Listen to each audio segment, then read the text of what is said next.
live from the Drew Estate Cigar Studio in Boston, Massachusetts. Welcome to the Spare Notes series with your hosts, Matt Tabacco and William Cooper. And ladies and gentlemen, welcome to another episode of the Spare Notes series. My name is Matt Tabacco from SmokinTabacco.com, and I'm joined by my very good friend, Mr. William Cooper of Cigar-Coop.com. And I am live in the Drew Estate Cigar Studios once again on Saturday night. And my friend William Cooper is down there in Indian Trail, North Carolina. He's not smoking tonight, and I'm sure he'll tell you a little bit about that, but he is here. William, are you ready? We have a very juicy episode tonight. Yeah, we were jam-packed, that's for sure. There's a lot going on, for sure. There's a long list. This industry's... it's drama queens in this industry, and so this industry loves drama, feeds on drama, and we got drama tonight. Yes, we do. Yes, we do. But it's a little like it's kind of funny. This is the first night probably in the Perdomo Cigar Studios in months. I haven't had the air conditioner on, so I have the doors open here tonight and getting the nice fresh air coming in. So yeah, it sure is nice. It's starting to get a little crispy up here in New England, and I do have the door open tonight, but very soon that's going to change. But I cleaned out the studio today. I got the Rabbit Air units both set up and ready to go. The heaters are already there and ready to go, and so we're ready. So we have no complaints. We'll be fine. Yep. We know the drill now. So it's just part of life, unless you live in like southern Florida. I mean, you have to deal with the colder times. Yeah, no, it's true. It's true. But it is. I tell you what, we had the remnants of a storm come through here yesterday. Usually, when those Florida and Gulf storms come up, we don't get hurricanes or anything, but we get a lot of rain. We didn't get like Charlotte really got spared from rain and wind, but the difference was it was cold.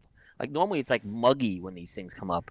It was like in the 50s yesterday here, which is like winter weather for us. At nighttime or during the day? During the day. During the like day. A high, but didn't get super cold at night. But yeah, it was in the high 50s. Yeah, which is that could be a December January day for us. So. Yeah, we're around there.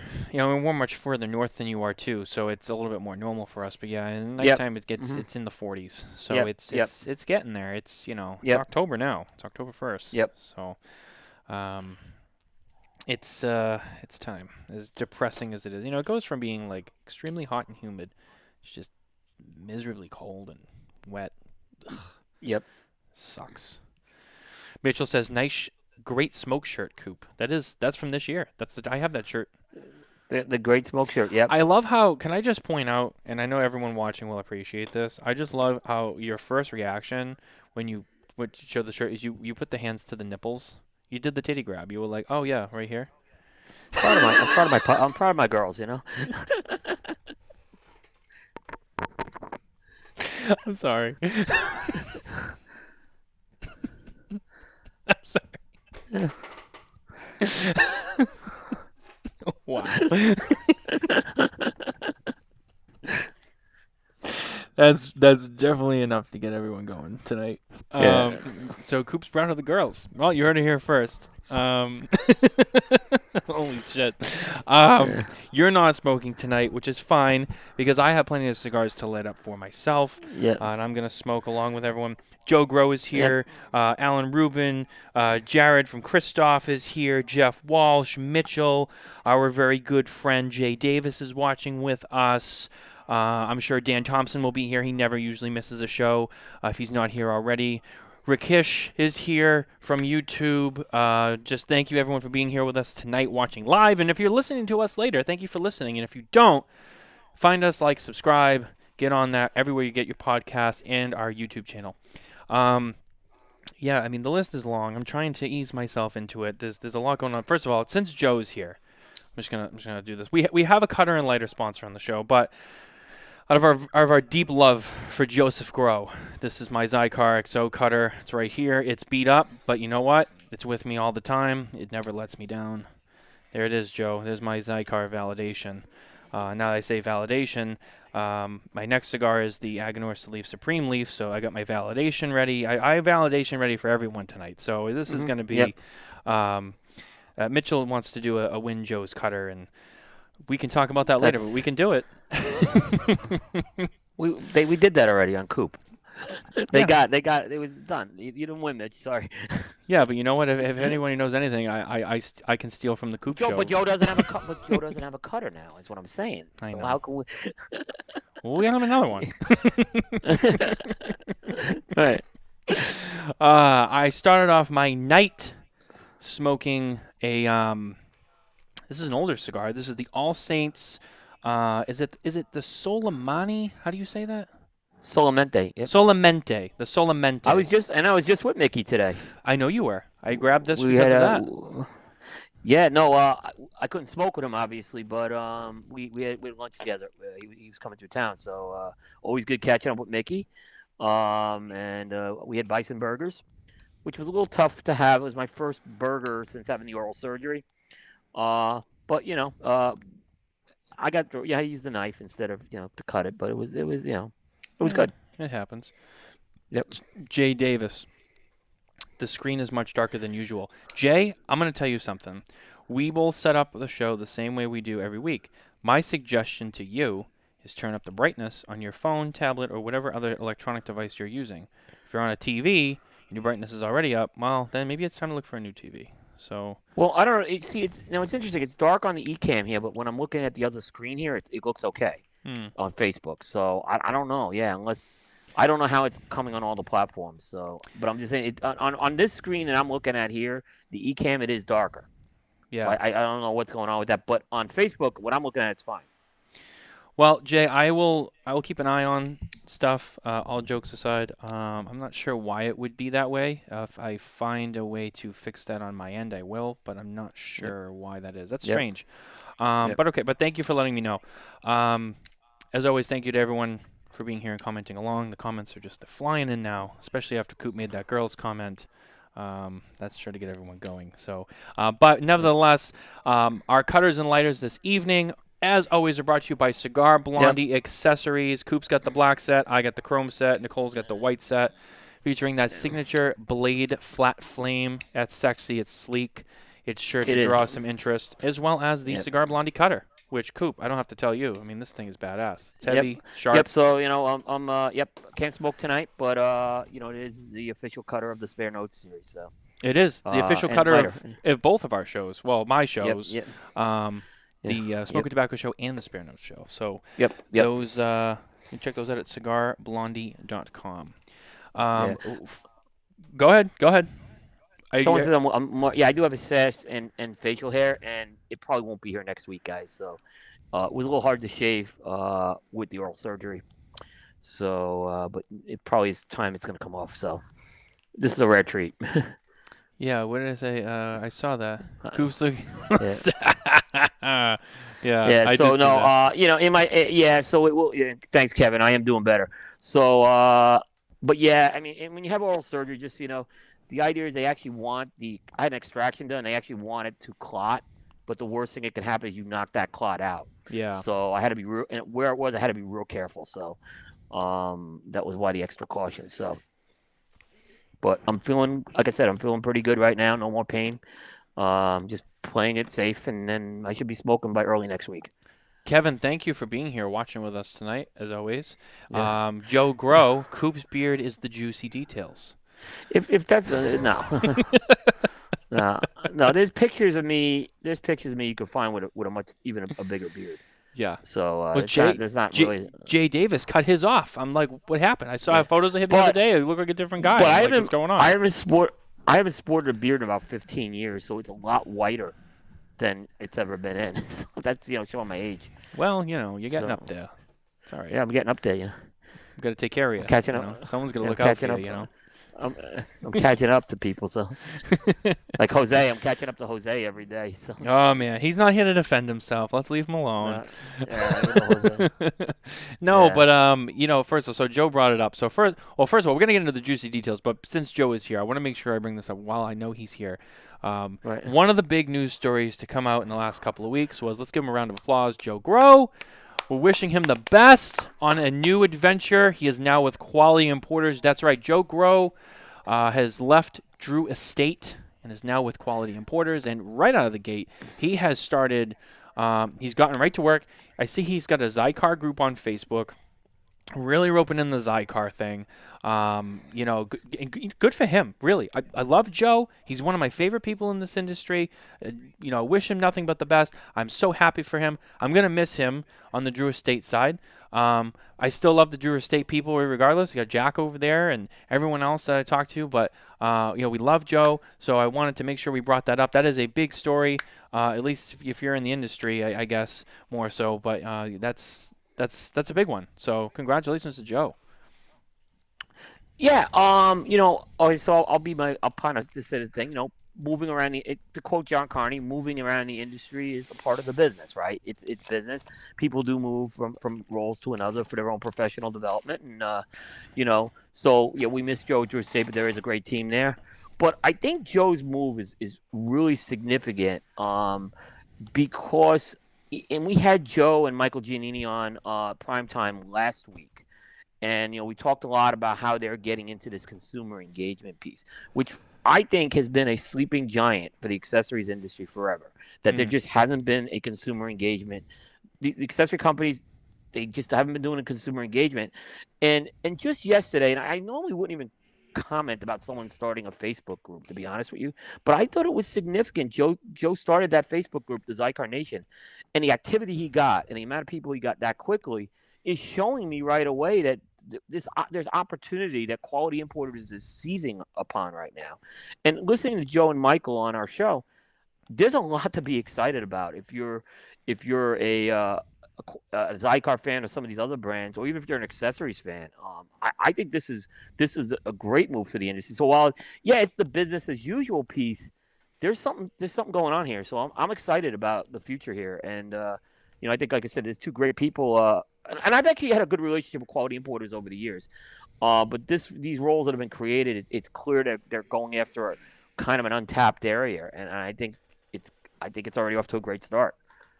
I agree. I think that if there's somebody in the industry to take on a role with accessories, which I'll be honest with you, accessories, the honest truth is I think a lot of people might feel, or the consumers, right? Consumers, it's like, well, it's a cutter and a lighter, and they don't really look at it the same way they look at the cigars. They look at it like the cigars are really the star of the show, and to some extent, there's a little bit of truth to that. I mean, the cigars are like the main part of the thing, but that doesn't mean that the accessories, regardless of whether you use Zycar or Cigar Blondie, or you use a DuPont, Right. it's still part of the dance. You need that. So, and there's some great products out there, especially the ones I've mentioned. And so, if there's someone out there to take some accessories, especially a big company like that, and be like, hey, listen, like, we're gonna get the consumer engagement going. We're gonna get on social media more. Joe is just anyone who knows Joe and saw what he did at Drew Estate. I mean, you already know what he's going to do with them, and it's going to be good. It's exciting. Yeah. I mean, I go to two examples I'll give you. Is like, last week when Joe was on the show, and really to win a prize, you had to put what is your go-to Zycar cutter? Zycar, you go to Quality Importers product, right? Right. And people were starting to share that stuff, right? Then I see the group get formed, and like I said, I wouldn't normally make a big deal about a Facebook group getting formed, but what I saw here is I saw people excited to share their Zycar products. I mean, it was people putting out their collections, they're taking pictures of it. Hey, they're even putting the butane that's the best butane in the world, that premium butane. Oh yeah. I'm telling you that should be the only butane anyone uses.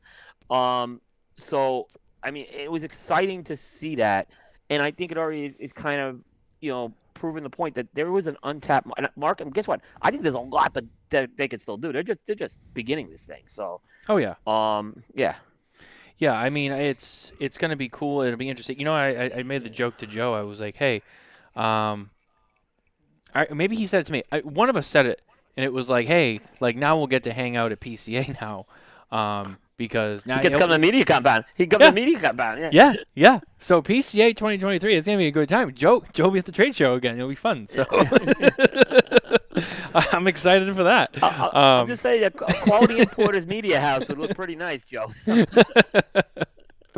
So yeah, there's a lot of good stuff to come out of that. Yeah. And earlier in the year, I think it was Michael Giannini came back. Wasn't he with Quality before?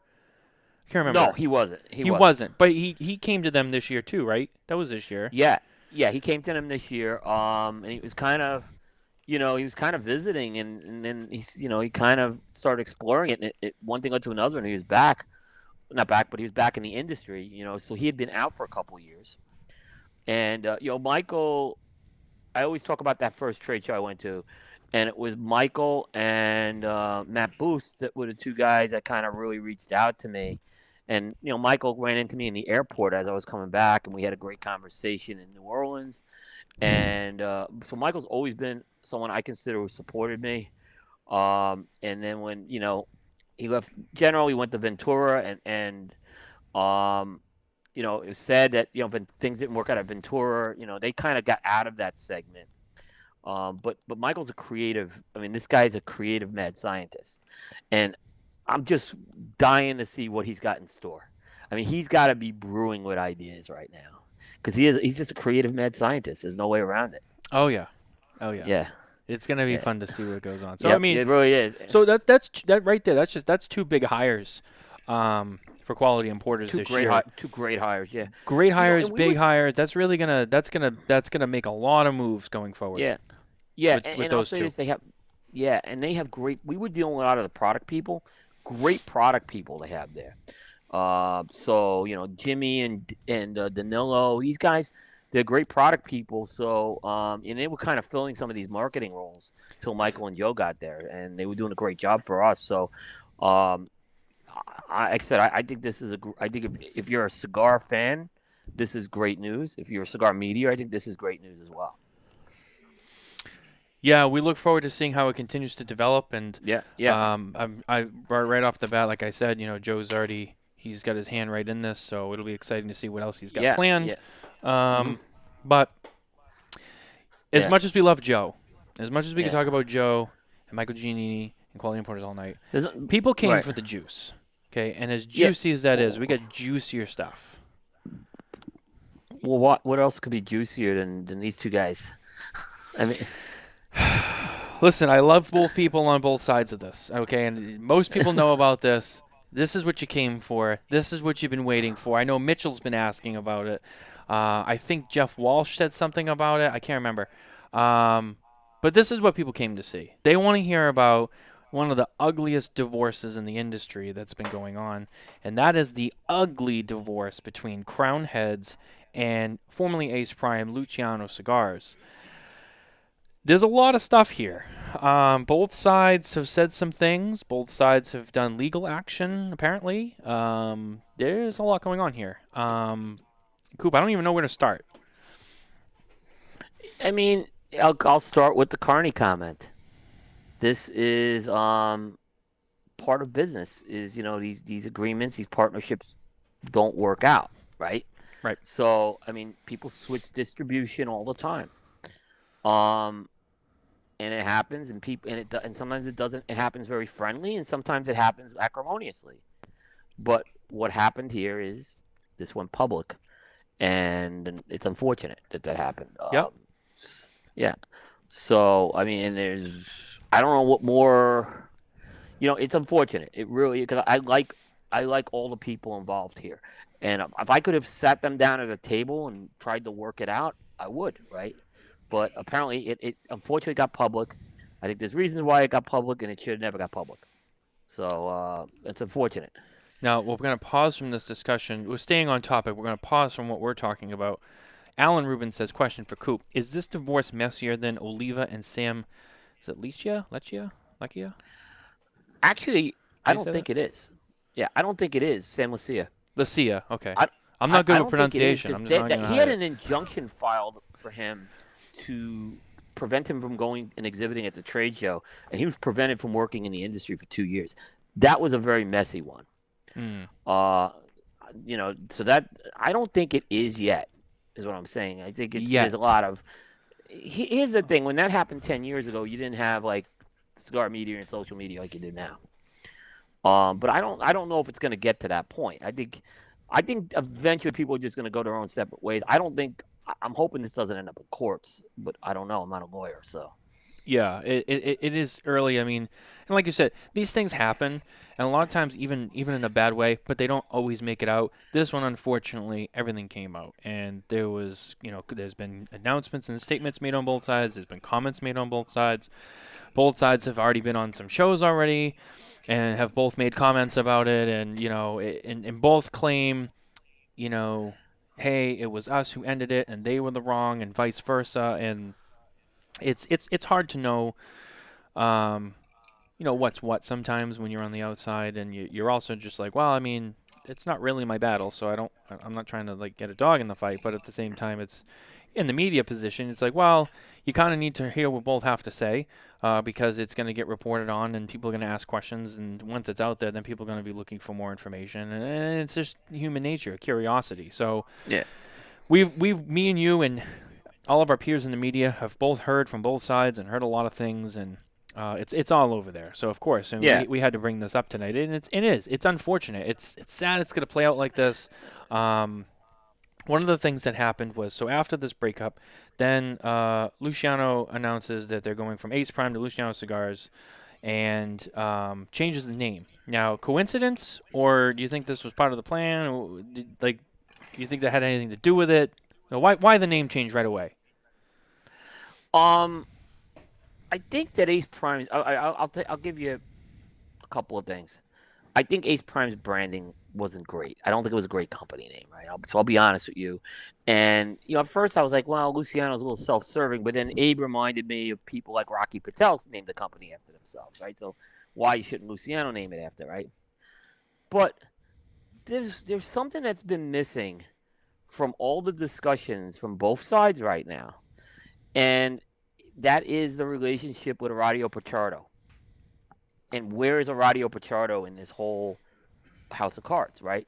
So Orazio Pichardo is the namesake of Tabacalera Pichardo. And if you've gone to the Ace Prime site, he was listed as a partner in Ace Prime and a partner in Tabacalera Pichardo. In the new branding, there's no Orazio Pichardo to be found. There was nothing in that announcement there. And then we had Tim Osgoner on the show, and he emphasized the point. He said, we did business with Pichardo, not Ace Prime. So that's not my words. That's their words they were saying. So something was missing from this, right? The other thing I'll say, Luciano reached out to the media about a week before all this came down. And he said he had a big announcement. He teased a big announcement. Matt, what do I tell you about teasers? You don't like teasers. But they don't work. They never work, right? Yeah. I mean, if you don't remember the CigarCon thing, if Scott Pierce didn't tease something about an announcement, they would have had the debacle of CigarCon, right? Right. Because it got all messed up. I remember that. I would not have teased. Luciano teased that, and I think it put a lot of hounds out there. And I think things happen with Crown Heads, and I think that's where that things started happening. I think they should have just waited and made an announcement. Now, that's just my opinion, okay? And then I'm going to be very transparent here. I was very upset to find out about that announcement from my competitor. Like, that wasn't the way to do that, Luciano. You send an email to all the media. Everyone should have got that at the same time. And instead, I read about the announcement from my competitor.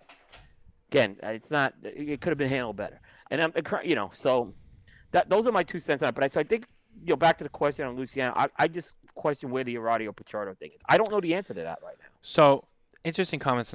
So first of all, Jay said the Lucia situation was so bad, he had to remove a new product off the market almost 2 years after he left. The debut, yep. Mitchell said, to me, the really interesting thing is John Huber has stated, quote, he never worked with the other guy. He only ever made cigars with Pichardo, and it was his name on the factory, and we will continue to make cigars with Pichardo, end quote. That's not word for word what he talked. No, that's not word for word, but he talked on another show about it. And then Jay Davis. Yeah, Reinhard. And then Jay Davis said, theory, Pichardo may own the Ace Prime name. Yeah, again, they're good. First of all, yeah, John said something along those lines on the Reinhard's Light 'Em Up Lounge. Tim Osgood said a similar thing on Thursday night. I don't know who owns the Ace Prime name, but I mean, again, if you're going to make an announcement that you're rebranding, you have the biggest question mark out there. All right, you don't have to be a rocket scientist to figure out where Pichardo is in this whole thing, right? No. Obviously, he's off on this. Something's happened. I would have waited till you have that all settled, and then just and then make that announcement. So I don't know. It was ambiguous. I mean, because like I said, the guy was listed as a partner in the company and the factory. So I don't understand. Like, your partner's gone now, but so what's happened? Yeah. What does that mean for you now going forward with the Luciano factor? I don't know the answers to these things. But you certainly, I think I don't know. I wouldn't have rushed this announcement, in my opinion. I think they rushed it. The other thing is, so then this week we get an announcement that Luciano Cigars appoints Ed Trevino as new sales director. Mm-hmm. So they're already off and running on their own and making changes. Name change first, the new sales director. Actually, another thing I think is worth mentioning is that Luciano will actually be on the Smokin Tabacco show next Thursday, 7 p.m. Eastern. You know where to find us. He'll be on, and we'll talk to him and ask him some questions. And there's some things that we'll talk about tonight and questions that we have tonight that maybe will get answered on Thursday night when he comes on the show. I'm not sure, but that's definitely one to also look out for. So my other question is, what happens in 30 days when Luciano's deal with Crown Heads runs out? Where's fulfillment happening? That's my biggest question right now. You have 30 days to get new fulfillment going. So, my guess is he's got something in the works, but I mean that's something that's a big question mark in 30 days. I have. So we hear name change. We hear separation, name change. Yep. New sales director. We still don't know who's picking it up. He's probably not distributing that himself. I think the plan is I think they are going to self-distribute. I mean, he hired a national sales manager, so I think the intent is he's going to do that. Look, I'll say this, and it may seem like Luciano's an incredibly smart guy. Oh yeah, and I know that. Look, he loves tobacco. This guy, he'll figure it out. I think he'll figure it out. It's just the questions are out there. What exactly is the answer? Yeah. I mean, obviously, I think getting a sales director in place was a very important first step. So I think he's going to have some help in figuring some of this out. Mickey Pegg's here with us too. Just got home, Mickey. Solamente, just for you, buddy. Yep. Just for you. Yeah, we had lunch today, but we had bison burgers today. Yeah. I saw. I was surprised you did that with your oral situation. It wasn't the smartest move, but it was the first time I've had like a burger in 2 weeks. So, but I used the knife in the second half of that thing. It made it a little easier. So. All right, the hoodie's coming on. Oh, sorry. Stuck on the chair. Alan Rubin says this is the gift that keeps on giving for the media. This is not something I want to be covering. I'm going to be very honest with you. It's really, I'm not interested in covering this. And you don't know the shit I've been dealing with from in the background on this, is what I'm just going to tell you. And it's part of me is just like, it makes for drama and does good, but trust me, this is not something I want to cover. There's other things I'm more interested in covering than this.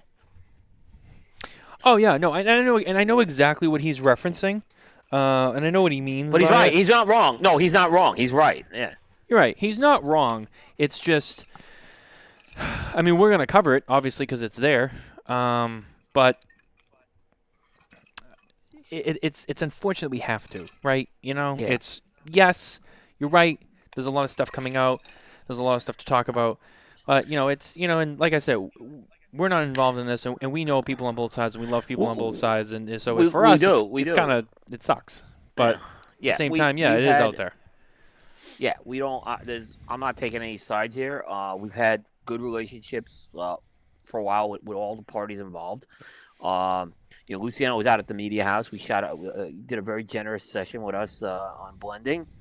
We just had Tim Osgoner on our show. Miguel's always been accessible for us here. So, and if you folks saw the Tim Osgoner show on Thursday night, I mean, I only asked really 2 questions over like a 5-minute period on this. And it was really because I think people are wondering, Tim Cigars being made at Pichardo, people are wondering, right? So I had to ask the question, right? But we didn't get into any of the other stuff. And Tim's a partner in Crown Heads, keep in mind. So we didn't get into that. It's we could speculate here, but there's questions I have obviously on what's going on here. Yeah, I think we all do, and I think that's natural and it's normal. Yeah. And it's expected, right? So, it's one of those things. I think in time, as more things come out, we'll get some answers to those questions. But yeah, it just seems like, wow, what a mess. It is unfortunate, and it's sad. Both make great, and you know what? At the end of the day, both make great fucking cigars. Great cigars. They both do. They do. They Yep. do. They do.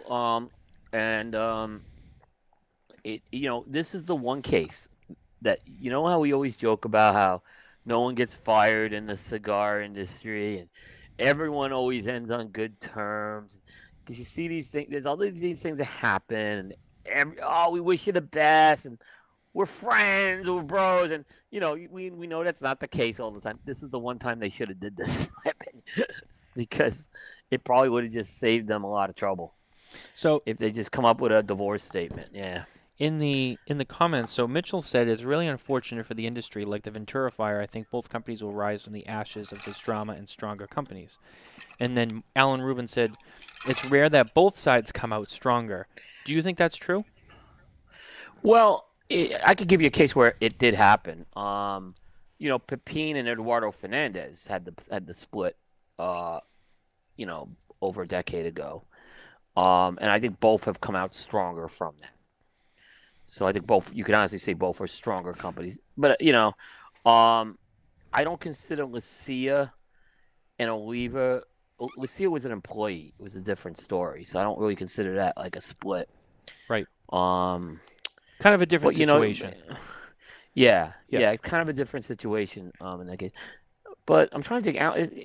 Alan's out. I can see what Alan's saying that too. And, and here's why in this case. The reason why people just thought this was a beautiful strategic alliance, almost like a perfect alliance. Like, hey, Crown Heads is leveraging the production facilities of Pichardo, and Ace Prime is leveraging Crown Heads' sales force.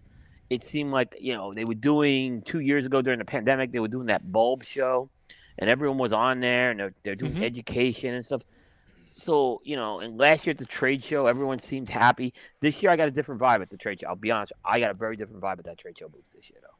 I sensed something at the booth. I was telling you that earlier. Yeah, oh yeah. The vibe we talked about it. The vibe was definitely different. Something, and apparently this has been something that's been brewing for a while. It's not something that just happened. So. And I can't remember, and I know you weren't there, but I'm trying to remember at TPE. I know Luciano was at TPE, but I can't remember if Crown Heads was there. I'm pretty sure they were. Miguel was there. Oh, okay. I think they were in the kiosks. Yeah. Yeah. Because excuse me. I feel like I remember Luciano being there, but I couldn't remember Crown Heads being there. But maybe I just missed it. As crazy as some of these shows can be. So I was trying to remember, like, oh wow, like maybe but I don't know. It doesn't matter. You're right. I think they were there. Yeah. Mitchell said, Alan Rubin, who do you think might be the worst end here?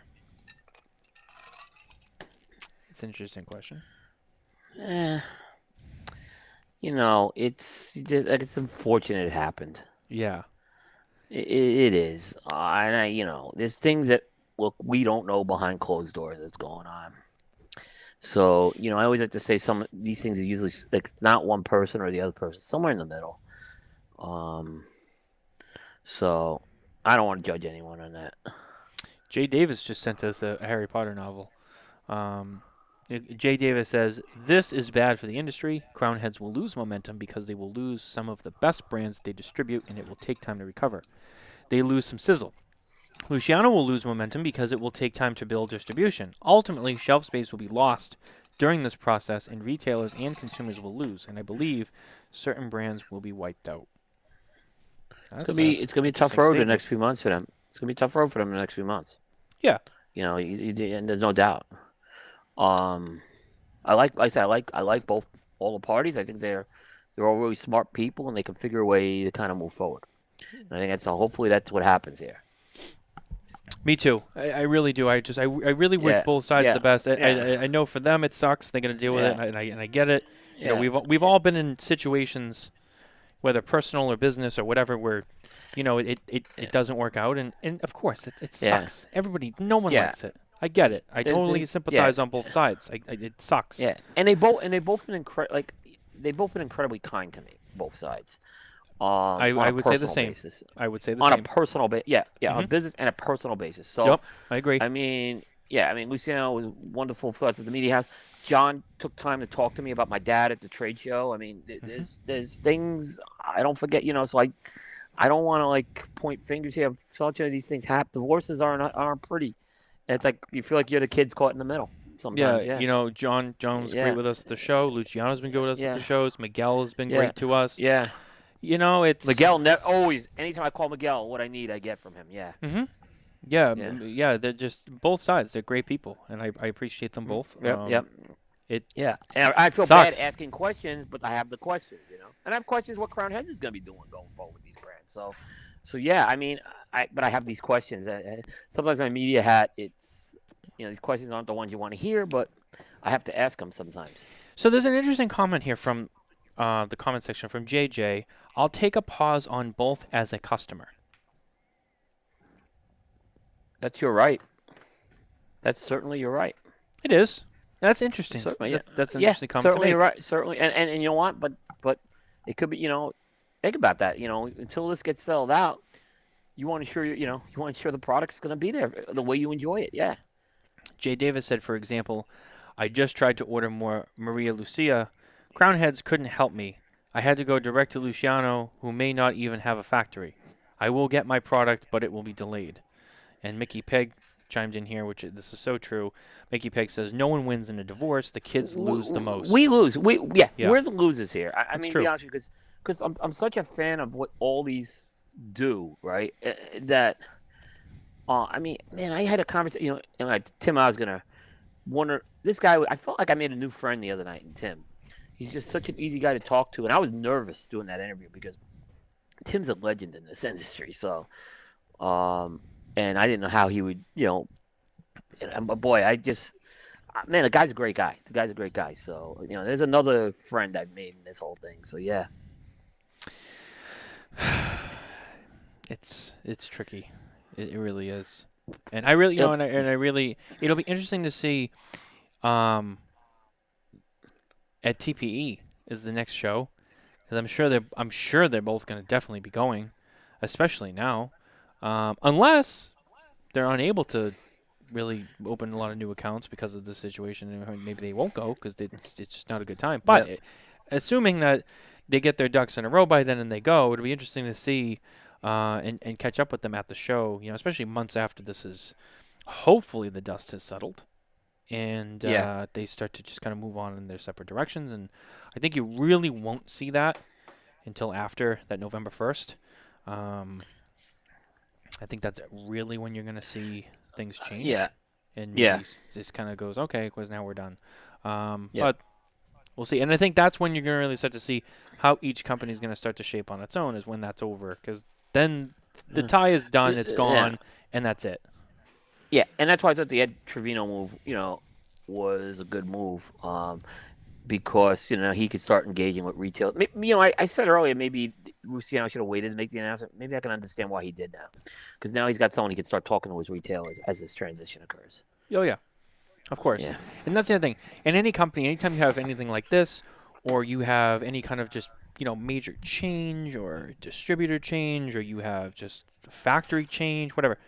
The first thing you really got to do after you deal with your problems internally, you got to go to your customers, which is for them the retailers. You got to go right to the retailers, and you have to be in communication with them, because the worst thing is you do all these things, it's public, it's out there, and then your retailers, who are your direct customers, who you sell your product to, are like, so what about us? Because we have customers walking in asking, and I need inventory and I need to order stuff, and if you just kind of leave them waiting in the wind because you're like, I got to deal with this, they're just going to be like, you know what, go fuck yourself. And they're going to go buy cigars from someone else because they're not going to wait for you. They have customers coming in and they have to stay in business. So it's tricky because, let me just stop and say this. Both of those companies I know are probably going to do that, and they're going to be fine because they're the good people that they are, they're gonna worry about their customers. But just saying, that's another part of this puzzle. Is while you're trying to deal with your problems inside, you also already right away you got to be going to your customer, being like, hey, so this is what's going on. We're working on it. Maybe you don't have an answer, but you're like you got to stay in touch with them. Be like, hey, we're trying to sort this out.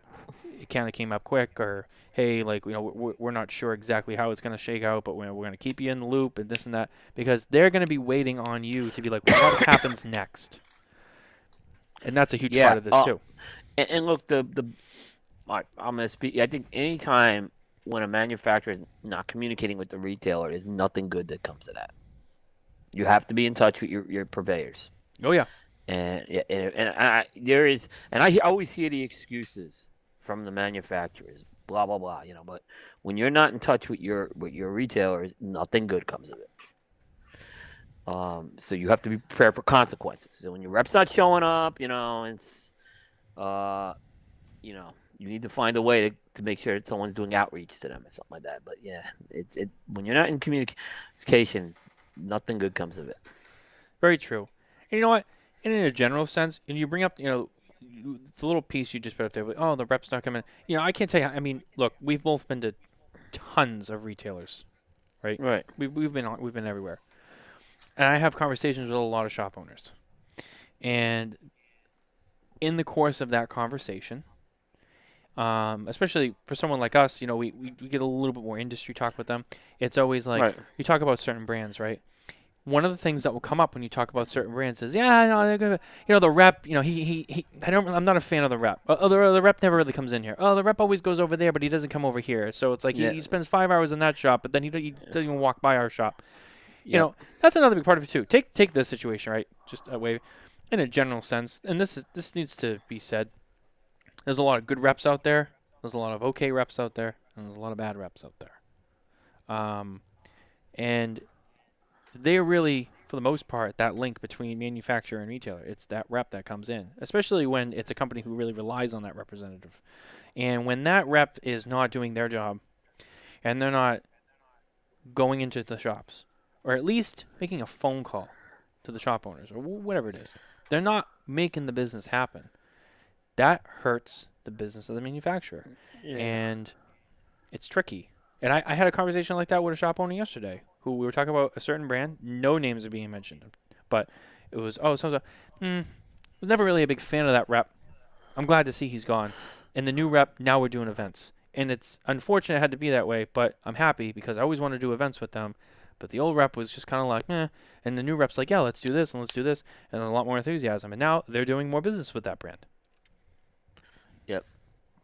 So, sorry. No, I just went off on my little tangent. Right. No, how many times have you seen the shelf of a store change when the rep changes? And what I mean by that is a rep could change and suddenly product that was all over the shelf disappears, or suddenly product appears because there's a new rep. And it happens in North Carolina like you wouldn't believe. I mean, take the big 4 or 5 companies out of there. I'm talking with smaller companies. It happens all the time. And I'm just saying it changes. It could change the game very quickly, And I know a rep can't get to every store. And like I said, I would never want to be a rep. These territories are enormous that these people have. They do a lot of travel. I would never do it. Yeah, it's not for everyone. It's not for everyone. Yeah, I say I'd rather clean ashtrays in the store than do that. So Mickey says you're only as good as your last visit. Yeah, you're really right. It's true. Yep. What have you done for me lately is also what that means. Yep. You could go in one week and be great, have an event, sell a bunch of cigars. You know what? We'll place an order for another 30 boxes. You got it. You don't go in that shop for another 9 months. Nope, you're done. Yep. Who? Oh, yeah. Yeah. I think we did an event last year. It's all right. Yep. Oh, but we started carrying this brand. You should check them out. Yeah. Or what? You're sitting over at so-and-so's lounge all weekend, and you didn't come by and see me, and now you want an order? You go from 20 facings to 3. Mm-hmm. Yeah, it happens. Yep. Let me see. Alan Rubin for McAuliffe. Being a rep is not for the faint of heart or for lazy people. That's true. It's very true. It's I a lot would of never work. do it. Yeah, I give him credit. I mean, I give him credit. I give a lot of respect. Look, anyone I'll who's tell you a this rep. much. Yep. So everyone knows about my relationship with Jonathan Carney. I've been on the road with John Carney. I've done the events with him. I've done the walk Right. and the talk with him. Like not me, but just in tow, just hanging out with my buddy. Whenever I'm with him, there's usually some business that he has to attend to too. So I've had a firsthand glimpse of just like what it's Yeah. like for him to go out there, be on the road, and just go from shop to this and this. Yeah. I'll tell you, it's fucking exhausting. I did it with him several times for a couple of days, and I was exhausted. And I'm like, this dude does this every day. I know. And he's a It's vice hard work. president too, so he's doing even it's more hard stuff. work. But it's like, oh my god, Yeah. Yep. there's a respect. There's respect for that Yep. job. It's not easy. Yeah. Especially Yeah. and then look at Mickey Peg. Mickey Peg owns a brand, a smaller brand that's growing and doing very well. But someone like Mickey, he's gonna be out there too. He's got to get his brand out there. The brand owners too. The brand owners are not. Yeah. It's a lot of work. It is. So something has to be said for those guys. A lot of respect. Yeah. A lot of respect. Yeah. I like being home in my own bed. I like being in my own smoking area. So. Yeah. I totally get it. There's nothing like being at home. Yep. Exactly. Mm. So I respect the guys who are doing it. The guys who are doing it. There's people who do. God bless them. Yeah. I mean, honestly, it's great. It's great. Anyone who's doing it, they have my respect. You'll never hear me not say because that's hard work. A brand owner, rep, national sales manager, whatever. Yeah. 100%. All right. So Yep. I feel like we kind of got to where we can get with that conversation. That's Yep. Yeah, I think we hit it. Yep. That's juicy detail number 2 for this evening. Of Yep. course, Joe was juicy. That was a juicy story. The next item on the docket. Speaking of Joe, let's go back to Drew Estate. Drew Estate announced this week that their latest Freestyle Live was a new cigar. Cool cigar. Yes. Interesting project. They have partnered with Blackened Whiskey, who already makes a whiskey with Metallica.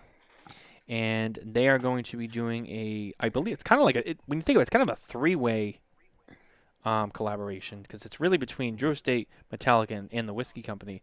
They're going to be doing a cigar called the Blackened, the M81, by Drew Estate. That's going to be also kind of a collaboration with Metallica and Blackened Whiskey. And it's really cool. It's a really cool project. But, Coop, I want to get your thoughts on that project. Great move. Okay. Now, Drew Estate's done a similar thing before, but I don't think it had the buzz that this one had. So they have done the Underground Shady releases for Shady Records. Eminem. Yep. Which is the Eminem. Yeah. But it wasn't Eminem. It was Shady Records, and it was Paul Rosenberg's label, right? Oh, that's right. But- it is. It's Paul Rosenberg. Yeah, you're right. But I gotta be honest with you, that didn't have. Look, I do a music. I have the jukebox site. Okay. Yeah. I could tell you that Metallica is one of the most read artists on our website. Like Eminem doesn't even come close. Okay. So Metallica, we just did a 90s Madness tournament. And Metallica made the Final Four. Metallica is big on our site, and I don't think that the Shady thing was. I think they were still tapping into hip hop. Now Metallica just has broader appeal than heavy metal fans. That's what I'm going with. I think the Shady Records deal was great if you were a hip hop fan. But Metallica's got a much broader appeal, is what I'm saying. I mean, there's a lot of people who like Metallica that maybe aren't heavy metal heads. So, and anytime I see like someone try to get into a lifestyle area, besides, I think everyone does. I think there's so many of these spirit cigar collaborations that it was good to see another part of the triangle here, and that was the music piece. I think Drew Estate executed this fantastic going through the mystery cigar. I thought the freestyle live show on Thursday, they executed it perfectly.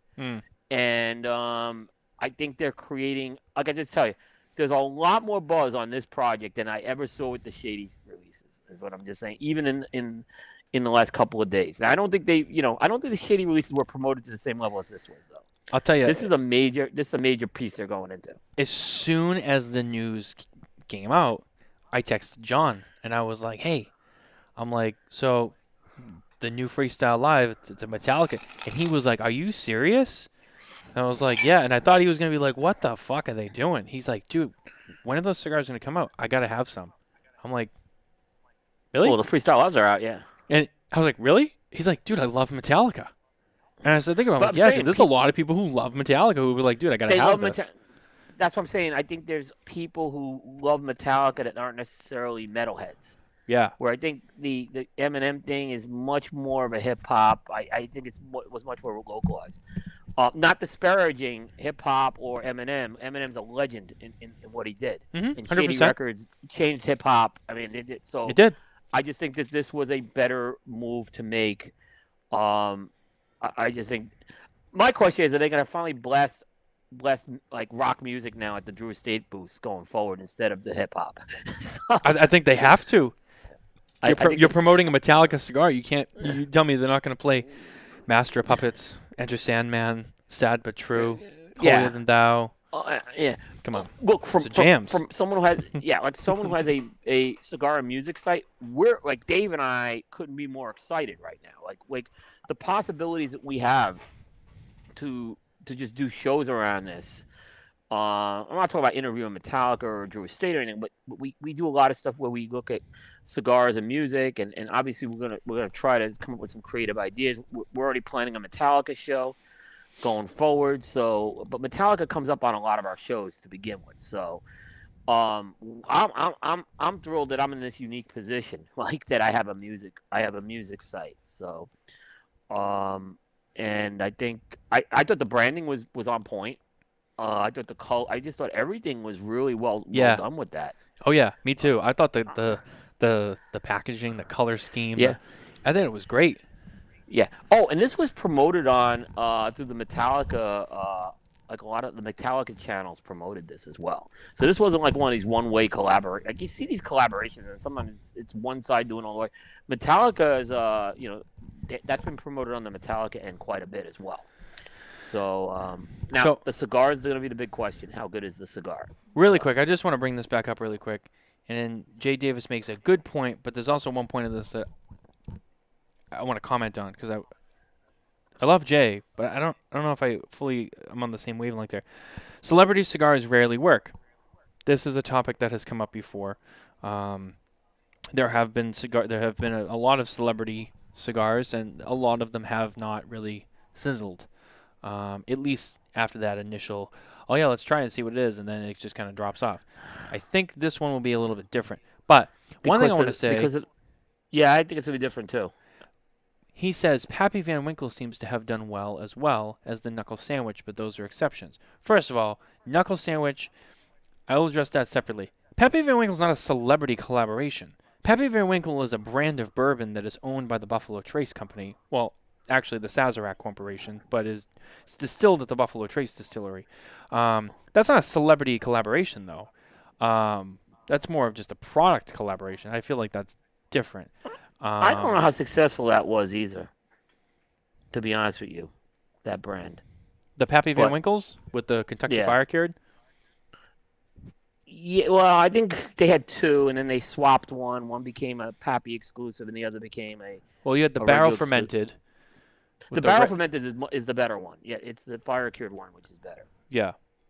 And then you have the one that actually has the label from the Pappy Van Winkle bottle. Yeah. And then the Knuckle Sandwich...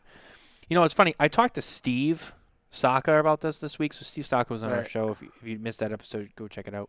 Yeah. And this came up because this was on the news, McAuliffe news segment. And he had commented. And I said, I think this is gonna be really good for the Metallica one. And it really didn't get into why.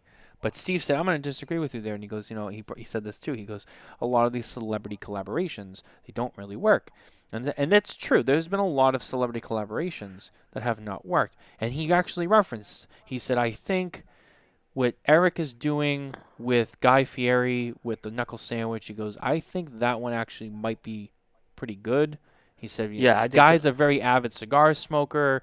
He'll really push and promote that. that one Steve was like, that one I think that one might be work out pretty well because of that. I agree. I think that's a good point too.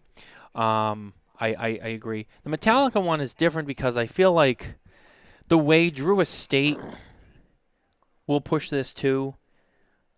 I feel like it'll be different. It's also not just with Metallica. It's also a collaboration with the whiskey company as well. So there's kind of multiple levels to it. Yeah. I mean, I actually went and put this press release on the Jukebox site as well, because about 75% of our audience is more music based than cigar based. We have people who are cigar fans, but we have a lot of people who are just really music fans. Kind of. We have a Jukebox website where we write articles and we put up all of our reviews and stuff like Dave does most of the reviews on the music end. Yep. And I can just tell you, Metallica, like Alan can have whatever opinion he wants. Eminem numbers don't even come close to the Metallica numbers. And guess what? I think we cover more hip hop than we do heavy metal on that website. So I mean, Dave's big into hip hop. So I'm just saying, the numbers don't even come close to Eminem. Eminem is a rounding error compared to the Metallica numbers we do over there. So in reference to what Coop's talking about, Alan Rubin wrote in the comments, Eminem is a bigger star than Metallica. I think more cigar smokers may be Metallica fans. Also, the Shady Cigar had no involvement or promotion involving Eminem. The cigar was he's right, manager, not him. He's right on it. Yeah. It's Shady Records, and I should keep going back. But even so, I would say if I added all the Shady Records artists up, they don't even sniff. I mean, Metallica had the biggest selling album of the 1990s. Keep in mind, the Black Album is the biggest selling album. So this is you go to people know Enter Sandman from Mariano Rivera. I mean, and for a song like Enter Sandman to become a hit in New York, I'm just saying is a little unusual. So, and now you have all these younger generation kids. Yeah. Who are watching the show Stranger Things on Netflix. And they all remember the very, very popular scene of this latest season where one of the characters, Andy Munson, he gets up on the roof of his trailer home or wherever, and he plays the guitar. It's not actually him playing, but the idea in the story is that he plays his guitar. He plays the Master of Puppets song on the guitar and, does the whole, he's got the 80s look, and it takes place in the 80s. And I think that, and Metallica later played at a music festival. They played that whole thing. That brought a lot of a younger demographic into Metallica. Like, oh my God, that was badass. Who's Metallica? It's like, well, you have a lot to learn, kid. But no. So then this comes out, and I remember the joke when I was talking to John was like, dude, Metallica's really blowing up this year. They're on Stranger Things. They got a cigar coming out. And what year is it? A great point. JJ makes a great point. The age demographic that Metallica hits is much different than what hip hop's going to hit to some extent. So a much bigger age demographic. I mean, you got people my age, and I got people my son's age who are into Metallica. So I mean, it's a big age demographic. Ooh, shots fired from Alan Rubin. Coop's website traffic is not a barometer for fame. Why are we giving him time? Like, can we boot him? I mean, honestly, why are we giving him? He's got way more time than he deserved tonight. He's just commenting along, and I'm just going through the comments. I am not commenting anymore tonight. So. All right. Well, Alan, Coop's not happy. I'm sorry. Yep. I don't know what to do. I mean, I'm just gonna keep going through the comments. Really, I'm trying to give people facts. This is what we base. This is what I'm seeing from a cigar perspective, and what we do on the music site. Go somewhere else, please. Yeah. Okay. Yeah. But yeah, you're right. So right here's the comment. I don't listen to Metallica, but age demographic is genius. That's true. I think that there's. No, he's 100% right on that. Yeah. There's I think more of the Metallica demographic. And this isn't to say that there's none Eminem demographic. That's not true, and not to say it's going to change. And of course, time goes on. But I think as it stands, or at least as it's been, the Metallica demographic it makes up more cigar smokers than the Eminem demographic. Now. Yeah.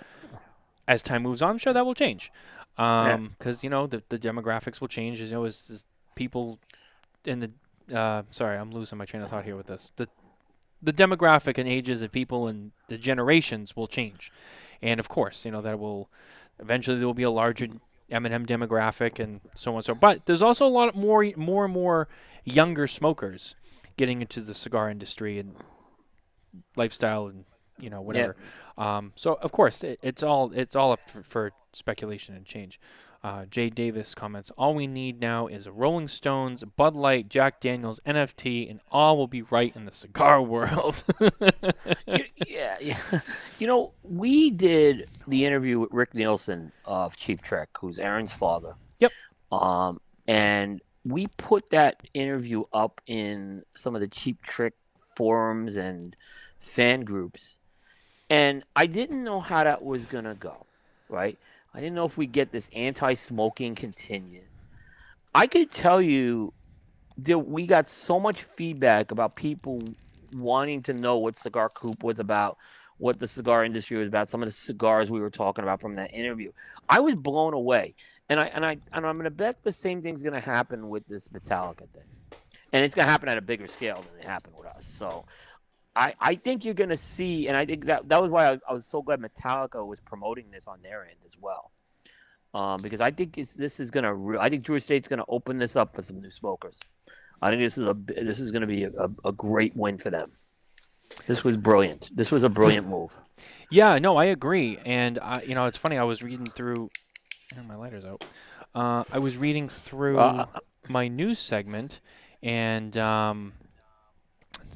my news feed on Facebook or somewhere, maybe on my phone somewhere, and just browsing through trending articles. And I see one comes up for, Metallica does a cigar with blah, blah, blah. And I go, and I click on that, and it was Maxim Magazine. And I'm like, when's the last time I heard a cigar article in something like Maxim Magazine? And it was interesting. I read it, and I was like, oh, that's pretty interesting. The only thing about it that I thought was a little odd, that I probably would have changed, is that they referenced Drew Estate as the Drew Estate Tobacco Company. And I didn't like the way that kind of sounded. It was like, you make it kind of sound like something it's No, Jonathan's been promoting himself as a tobacco company for many years. He feels that, because he wants to highlight that they just don't make cigars. Yeah, I guess that's true. Yeah. No, Jonathan, that was a Jonathan thing from a while ago. For a while they were dabbling into pipes, and the pipe tobacco, but I think they pride themselves on the factory and their pre-industry capabilities and all that. Yeah, no, very true. Sorry, I lost my train of thought. I lit my cigar. Somebody texted me. Damn it. Sorry. I texted you. So I texted you. I'm sorry about that. I wasn't going to say that, but okay. Okay. I'm going to admit it. Yeah. Coop did text me and threw me off my game. Yeah. Mitchell, has anyone ever done a Schwarzenegger cigar? No. I don't think there has been. I was talking about this with Nicole, because we were talking about how, historically, a lot of celebrity cigars haven't really worked out. And I'm like, well, but maybe they just don't do it with the right celebrity. I mean, take celebrities that everybody knows without a doubt. Like, every time you see a photo of them, or every time they're somewhere, they have a cigar with them. Schwarzenegger, Michael Jordan. If Michael Jordan came out with a cigar tomorrow, do you think that it would realistically flop because it's a celebrity cigar? Or do you think, with the exception, well, that's Michael Jordan. Everybody knows he's a cigar 24/7. Yeah, the problem is that it would get buzz for the first year, and unless Jordan stays involved with it, that's the only way it's going to sustain. I mean, I saw this happen with the Ditka cigars that Camacho did a few years ago. Really good cigars, but eventually, Ditka wasn't around with the brand anymore. So, and you don't have that celebrity. And Eric may have the same problem in a few years with Guy Fieri. I mean, it seems right now everything's going good, but if Guy goes on to something else, that line's going to suffer. Let me ask you this question. Sorry. Yeah. Because there's another one out there right now that is new. I heard about for the first week or two when it was announced, and then when it shipped. And I didn't hear about it until Nicole saw that someone was doing an event, and it was going to be there. And it's the Jeremy Piven cigar. Well, he did it with Luciano. Right. No, I know. But yeah, I haven't heard anything about it. That's a whole other story. Illusione just hasn't promoted that cigar, but I think they made that cigar for him. So I don't think it's like I think he owns that cigar brand. So they made it So for I him, but don't. it's not part of. It's not on them to promote it. But Luciano was selling it, so it's kind of weird. I don't know quite what happened with that, but yeah, I mean, by the way, that was a great celebrity cigar. But I've seen virtually. You would think that cigar should be every rep should be going into that cigar. First of all, it has the DNA in terms of it's a really good cigar by Dion. But Illusione's not pushing it. But I don't think it's their. I think, like I said, I think it's Jeremy's job to do that. From what I saw, from what I've heard, that event, I don't know who set up that event for that one store. So Do you know? Do you know the event I'm talking about? Yeah, I know the event I'm talking about, but I'm not I don't really know it. I'm not giving the store any promotion. So No, that's fine. I don't really know much about it. She yeah, just saw it yeah. and mentioned something. I was like, that's right. That's another brand that I haven't really seen around. Yeah, but or Jeremy something and or other. Dion haven't been doing anything together. So I mean, there's been no he wasn't at PCA, he wasn't at the Big Smoke. So I don't know what's going on with that. But that cigars, I think it's gonna be doomed to fail. Yeah, it's disappointing. Not because the cigar is a great. By the way, the cigar is a great cigar. It is. I have the review coming up for it pretty soon. So it did very well on Coop. It made several top 10 lists last year too. Yeah. No, it's an interesting topic, the celebrity cigar thing. It's not going to stop. They'll continue to make them. It's just remember what happened to Carl Malone? Where'd Carl Malone go? Yeah. Did they even make that anymore? They still make it. Yeah. It's on the sales sheet at La Aurora. So I mean, they were taking orders for it at the trade show. But it's not in any stores. Yeah. I can tell you the one I'm most familiar with is Armand Desante. I have the relationship with Armand Desante. So I've covered that. And his was a case where he got a great blend from Victor Vitale, right? Who's no longer in the business, but they could not get the distribution for that cigar. And that killed that one. It was the distribution absolutely killed it. And when Victor kind of got out of the business, that blend went away, So but that was a great cigar, but they had no distribution. And if you can't get distribution, and I see that's a problem with these things. Jay Davis, Carl has been running his daughter's store the last year or so. Alan, I can't say him, but you're not talking about Alan anymore. Alan was there, I think, though. I'll say that. Well, I will say, Alan did say this.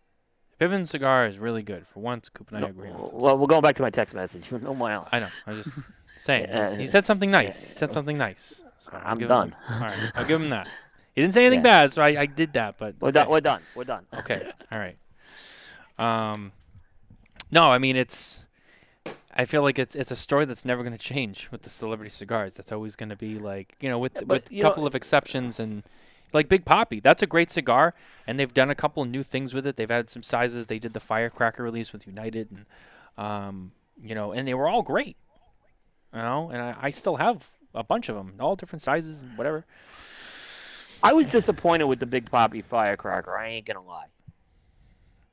It didn't wow me. I mean, there's so many. It paled compared to some of the other ones, but I like that line. It's just I didn't think it worked on the Firecracker. Yeah, I thought it was okay. I thought it was good. I thought it was good. I love the slugger lines in the two sides, the bigger sizes. Yeah. Did I think it was one of the best Firecrackers? To be honest, no. But I didn't think it was a horrible cigar either. I thought it was good. No, yeah. It was good. Like I said, it was not a horrible cigar. It was not a horror. It wasn't even the worst Firecracker. I mean, the one I was most disappointed with I thought the Fratello one was a complete miss. That was. Oh, I agree. I agree. Yeah. And there's nothing against Omar. I love Omar, but nothing against it. It just wasn't a good cigar. It just didn't work. Yeah. And that's just the honest truth. And it's no disrespect. It's just sometimes they don't work. And it's it's just part of the business. Some cigars hit, some cigars don't. The Firecracker line has been an interesting one. They did a Bandolero one this year. They did the Big Papi one this year. They did the Wise Man Maduro with Nick Melillo at Foundation, which, by the way, I bought a box of those. It was so good. I know you did. By the way, while we're talking about Nick Melillo, have you had the Olmec yet? I've had it. Yeah, it's unbelievable. It was on our wow. Top, it was on my top 5 coming out of the trade show. Yeah. Wow. And I had the Maduro first, but the Claro I think's better. Yeah, Nick did a great job with that. I'm gonna go Maduro. But You can't go wrong with the Maduro either. I'll tell you that. it doesn't mean that one is better. They were both solid. Solid. I mean, no surprise. I mean, Nick does a great job. I mean, he's another one of those guys that just. I'm very rarely disappointed whenever I smoke his cigars. Even Charter Oak. I mean, Charter Oak it's a lower price point. It's more of an entry level brand. For what it is, it's a good cigar. Yeah, exactly. For what it is, it's great. Yeah, it is. It's a fine cigar. Yeah. I mean, I have no problem with Charter Oak. It's not a go-to cigar for me, but for what it is, it's a good cigar.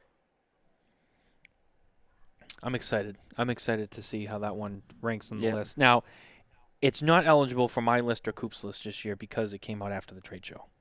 However, so you're using the Coop rule now? Yeah, I've been open about that since last year. Oh, I said after that last year. I said after this year we're going to be a little more like Coop rule. So yeah, you can't. I mean, yeah, but you're gonna see. What's funny, Matt? We're gonna see these lists where the cigar comes out December 1st and it's on a list by the end of December. It happens every year. Do you know who's gonna? Do you know who's gonna be on all the lists? Olmec's gonna be on the list. Saka Khan's gonna be on the list. Keep going. Saka Who else? Khan Saka Khan, Olmec will probably be the two. And those are. Let me just say this: those two cigars, and there's a lot more, but those two cigars, since I mentioned them, lights out cigars. They were fan-fucking-tastic. No? I was disappointed with Saka. Really? I love the Saka Khan. Not a bad cigar, but when you have Tricky Traka and the original Micarita Blue in that line, it doesn't compare to it. No. I thought it was. I gave it, I think, an 80. I reviewed it. I gave it, I think, an 88 or an 89. Not a bad cigar. I loved it. It wasn't as good as I didn't think it was as good as the other blends. I mean, it won't be on the Coop list, but it wouldn't have been anyway. But unless it gets better with age. Regardless, those two. You think that's? But it's gonna be. Well, I already saw someone did a list this week. Okay. And they gave the Saka Chubby Unicorn the number 5 cigar of the year. That cigar's not even for sale. It's a private thing that Steve gives out called the Chubby Unicorn, right? It got the number 5 cigar of the year from this one site, right? He gave Paladin de Saka number 1, and he reviewed Paladin de Saka when everyone else got it for free before it was on the market. So, the whole we talked about the Paladin de Saka controversy when those cigars were sent to the media before they hit the stores, and everyone had it on the list. It was number 2 on the half-wheel consensus. Yep, and I called. By the way, I was calling it with Aaron for weeks that this was going to happen. I think I talked about it in the show. I said there's going to be this cigar's not released, and then it was like, well, Steve said I sent it to 1 or 2 stores. I'm like, but everyone in the media got the cigar from you.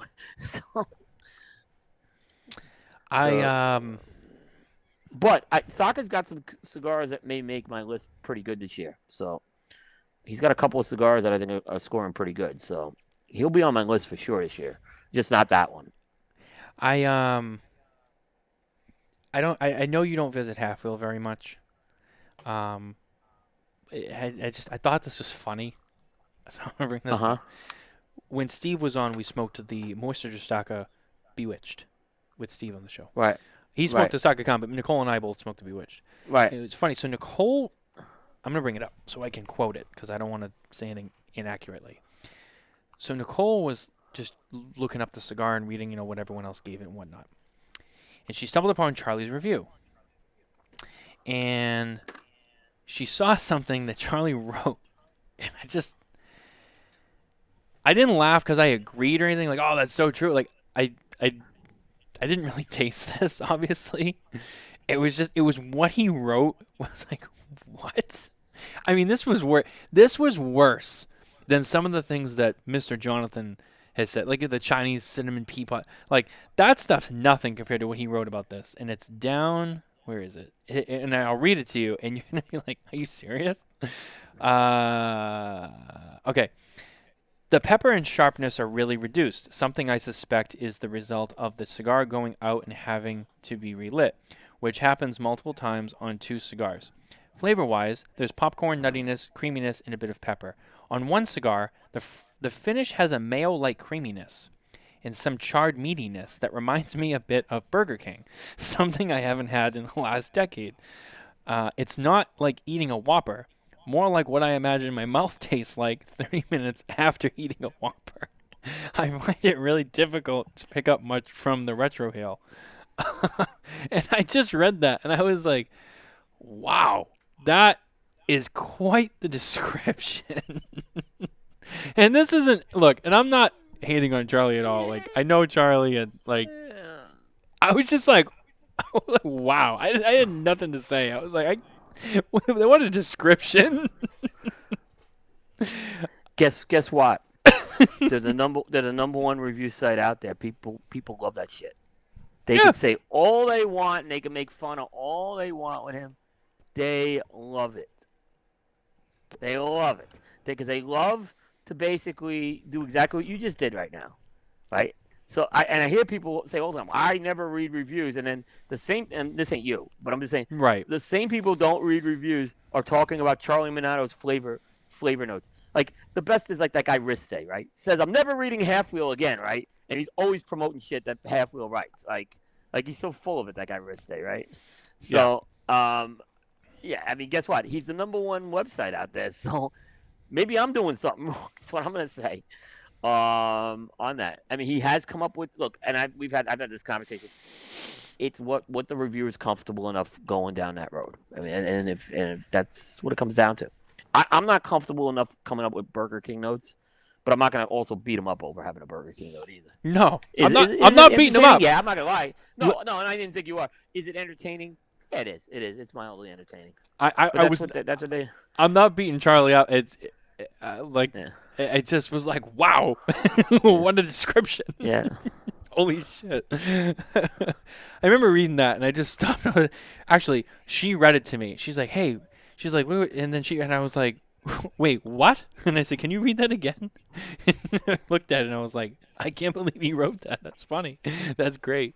I was like, wow. I mean, I didn't taste that, but okay. Oh, man, that was definitely one of the fun things I read this week in the industry. Oh, man. The show always gets away from us. Yep. Let's see, where are we at? Oh, next thing on the list. I thought this one was interesting. And I know you know about this, and I know you wanted to talk about this too. So, El Septimo. El Septimo announced, was it last week or the week before? I can't remember. It was in the last 10 days. Week before, yeah. El Septimo announced that they were going to be opening 30 El Septimo cigar lounges in the United States. And the first one is Los Angeles, I think. Is that the first one? But they're going to be opening 30 in the U.S. That's a lot of lounges. Yeah, and it was, it's a lot of lounges, and when that story, I put that out there, and I was shocked that no one put that story out there, right? But El Septimo does something that no other cigar company does. They actually use PR wire services to put out their press releases, right? So I'm subscribed to it, so I can happen to see it. Mm-hmm. And that story blew up on Coop, right? Now, let's kind of like put this. Whether he's talking 30, he's talking retail store / cigar lounges, and I think he's mixing the two up. But regardless, that's an enormous number, right? And that first store he's saying is only going to be El Septimo exclusive, and it's like a huge store. I'm telling you, I don't see it. I mean, and here's the other thing. How do you explain to the retailers, right, that you were at the PCA trade show and now, you're going to be opening 30 stores, probably in some key markets right now. How do you come back and now say you're going to be doing brick and mortar business? I don't understand that move. Look, Davidoff's gotten shit for opening, stores, flagship stores, and Casa Monte Cristo's always getting beat up for doing it, and they carry other lines too. I don't know how you go now tell your retailers who you're trying to build. I mean, you're trying to build a good network of retailers. How do you just? I don't know. It just. Even if you just said I don't know why you had to say you were opening 30 lounges. I just think that was a stupid move. Just if you want to open a lounge, that's certainly your prerogative. And he didn't say where they were all going to be either. No. So But I let's imagine, play. you know, I imagine, but it sounded like there was a hint that some stores may become El Septimo branded lounges. But here's what was confusing about that. Is that part of the 30 number? That was the one. If he's gonna Like the say, way, if like, someone's gonna like Two Guys Smoke Shop is a Diamond Crown Lounge, but it's Two Guys right, Smoke Shop. but even Casa de Monte Cristo is a better example. Like there's stores that have Casa de Monte Cristo branded lounges, like Smokin' like Boynton Abe, Beach. Yep. Smokin' Boynton Beach, and then there's Casa de Monte Cristo stores like we have in Mooresville here in North Carolina. Correct. So, if he's gonna brand a lounge, is he gonna count that in the 30? You're right. That's an interesting point because if So- it's just 30 of his stores, that's a lot of stores. Yeah. If it's, Yeah. I'm going to open some stores in some really key markets that I want to be in, and then I'm going to go to some retailers that I do business with. Hey, I want to be in El Septimo Lounge at your store. Yeah. That's a different. You're right. That's two totally different things. So I think there was a little bit of grandstanding going on with that announcement. But I don't think he's planning on opening 30 stores across the country. I mean, it doesn't make sense. Casa de Monte Cristo doesn't have that many stores. Davidoff doesn't. Davidoff can't keep their flags. I mean, Davidoff's cut back on their flagship stores. I mean, this is Davidoff we're talking about. El Septimo shouldn't be talked about in the same sentence with Davidoff yet. Davidoff I'm of Geneva was I'm- converted back to a Corona cigar in Tampa. Yeah, I mean, I think I mean that's a good example. They closed the Atlanta store.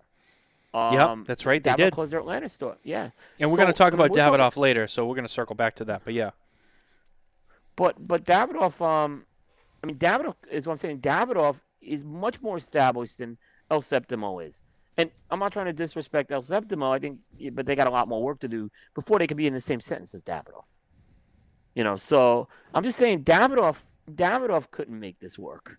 Mhm. How are they going to make this work with 30 stores? What are they going to do different? Is my question. So let's play the hypothetical game. Uh-huh.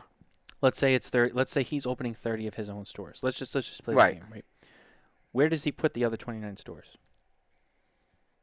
I mean, yeah, you start looking at the markets, right? Puts one in New York. He puts one in Miami, Atlanta, Chicago, Dallas, Houston. Does he Now try you to start- now- you know- does he try to go near Orlando or Tampa? I think he'll go to Florida. He'll go to Miami, but does he go anywhere else in Florida? Sure. Why? Okay. What? I mean, I don't think he's a. I mean, it'd be interesting. 30 is a with lot of Jeff's reaction. stores. Jeff's a big, but here's the thing. Jeff's a big retailer of El Septimo. That's true too. But Vegas yeah, for I mean, sure. Alan actually, I know you're upset with that, but Alan brought up Vegas, of course. Vegas. That's a prime place to put a place like that. Las Vegas. But now you start. Now look. Now you're starting to look at. You're not gonna put one in San Francisco. Maybe you'll put a second one in L.A. I mean, where are these 30 stores? I mean, and he said U.S. right? It wasn't. I'm pretty sure it was worldwide. U.S. Let me I'm pull pretty it up. sure it was U.S. Yeah. So suddenly this becomes. I just don't. I mean, are you gonna? He's not gonna put an El Septimo store in Oklahoma City. He's not gonna put an El Septimo store. Maybe in Nashville. Not certainly one in Boise, Idaho, or something like that. Yeah, it's not going to be. He's going to look at Mickey Peg, Topeka, Kansas. Topeka. Mitchell says Texas and Tennessee.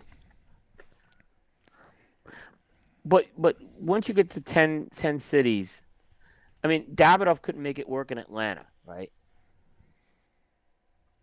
I'm just giving a great example of that.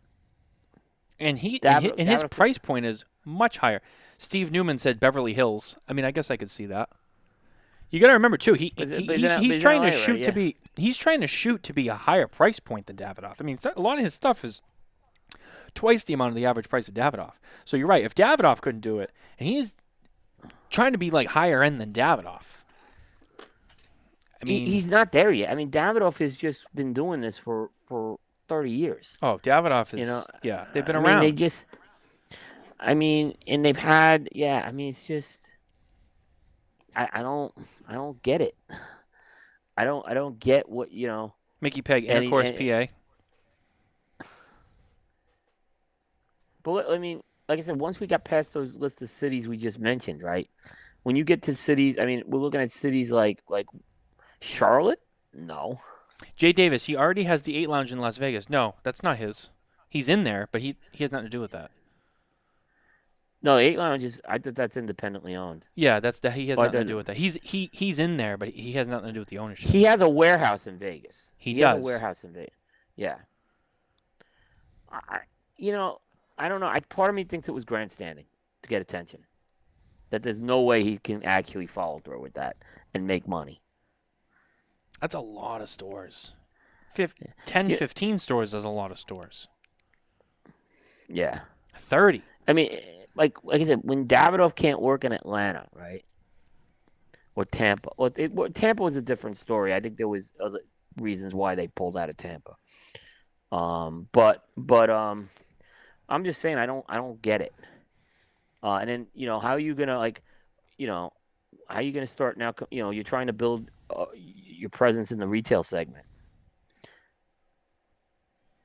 I think he's sold in Here's the thing. I think El Septimo needs someone to talk about the brand more than Zaya. Okay, they need someone like, who's the tobacco guy? I keep saying, who's the tobacco guy who's making these incredible blends, right? If you got a guy making incredible blends for you, why aren't you bringing this guy and making him your ambassador? Like La Aurora's done this with Manuel and Noah. Davidoff did it with Henke Kellner, right? You bring these guys and you bring them to the people, and you'll get them excited about these cigars. And that's not happening. Who is the people doing this, right? I don't care how many stores you open. People are gonna, there's a store that opened, right? And I'm not gonna name the store, right? But the guy, it's in a very, very affluent neighborhood, right? Not affluent neighborhood. It's in a very busy neighborhood, right? But the store doesn't carry Monte Cristo. They don't carry Macanudo. They don't carry Davidoff. They don't carry Padron. They don't carry Fuente. They're carrying all this boutique stuff, right? And you know what? No one goes into this store, from what I heard, because they're trying to target an entertainment district. Like, it's an entertainment district type area, but no one goes in for that, right? They're not interested in it, because the people who go into these shows and concerts and sporting events, they want to go in and smoke the cigars I just talked about. They're not going in there to smoke El Septimo, and I think that's going to be the problem this guy has. Yeah, Jay said he El has Septimo. more brand. No, go ahead. He has more brand building to do before he can open 30 stores. That's just my opinion, and he may get to that point, right? If he does some of these things, who knows? He can open some. I just don't think he's ready to do that yet. Almost like he's the metaphor of he's putting the cart before the horse. Yeah. Yeah. And he was he was bragging about it, like, oh, I'm happy. I'm happy about, He's coming on our show in December, I think. So it'll be very interesting. It'll be very interesting to see. You what he has to also say. good material to ask him that. Yeah, I mean, he was on KMA, but the store thing hadn't come up when we were there. Right. And by then, hopefully he makes some more store announcements by then, and there'll be even more to kind of go on with that by then. If you can do it if you can do 30 stores in 3 years, you're gonna have to make some more announcements between now and then. Yeah, yeah, for sure. Jay said El Septimo needs a cigar that is good, consistent, and with the price. Yeah, they have a few good cigars, but not Davidoff, Opus Padron, and Visario LFD type quality. Someone told me, this is not my story, and I don't even remember who told me, and that's the honest truth. So I also don't know if this really happened. That's my disclaimer. But I've heard comments and stories like this from multiple people. Someone said something to him at the trade show about Nelson Alfonso. Like, oh, have you seen Selected Tobacco? Well, I know this story. Yeah. And he said, apparently, and this is what I was told. He responded to that person and said, "I'm going to bury him." And he's been very open and confident like that about a lot of things and other brands and people's. And you talked about the trade show, and one of the things he was saying was like, oh, like El Septimo's not a brand like anything else. Like we make good cigars, and he like waved to the rest of the trade show floor. So he's very confident that he has the quality and the customer base for a brand that's only been in the U.S. for a little over 12 months. Now, and I'm not saying that his cigars suck either. He has some interesting stuff, but he's being very aggressive with his plan here, and it'll be interesting to see if it works for him. I mean, he's got the money. We know that he's got the money. He's big company and a lot of money to spend. Sure. Question is, does it work? That's what I want to know. I mean, I don't know. I mean, he's got confidence, that's for sure. I just don't think it's going to resonate with the community here, who they want education, they want to know stuff. So, but as far as like this whole comment, I mean, I'm not going to comment on a secondhand comment that I heard. I heard something, but I don't want to say that. He said, she said, but I think you're right. He does have a swagger, and he does have a lot of confidence that he's coming into this industry, and he knows he's going to kind of change it, is what I'll say. Yeah, and he's not the only one that's kind of come in and tried to shake the bottle up, and we're not going to get into all these other people and things that were said. No, but I mean, let's say it happens. But here's a great example. McAuliffe has come in with a different approach. But guess what? They've come in with an approach that they're trying to learn along the way as they're doing this, right? They're coming with some unique ideas, right? Yeah, that's true. Al McAuliffe is another guy with a lot of money to spend. Right, a lot of money. So I look at that, but they've come in and they're trying to learn from the industry, and they're not afraid to admit mistakes and pivot when they have to. I'm not gonna try it. I don't see McAuliffe doing something like this, and they know what they're doing. So, yeah, sure. Yeah. Steve Newman, interesting comment. LFD is in the same category with the others. Oh, you look at the quality that they do, yeah. Maybe not every cigar. There's a lot of cigars that they do, and they've had some success of their own with certain projects. I mean, look at the whole NFT thing, and look at the way the Andalusian Bull blew up for them, and they make some of the best TAA releases, I think, that, and we've talked about this before. I mean, they do a pretty good job. Yeah. Mitchell. And of course, I know people are going to say, oh, well, no, it's true. If LFD makes a cigar I don't like, I tell them, yeah, this cigar is not good. So don't think that I'm just saying that. That's my disclaimer. Wow, comments are really flowing in here. Mitchell makes a good point. This industry will humble you quickly. It's true. We've seen people.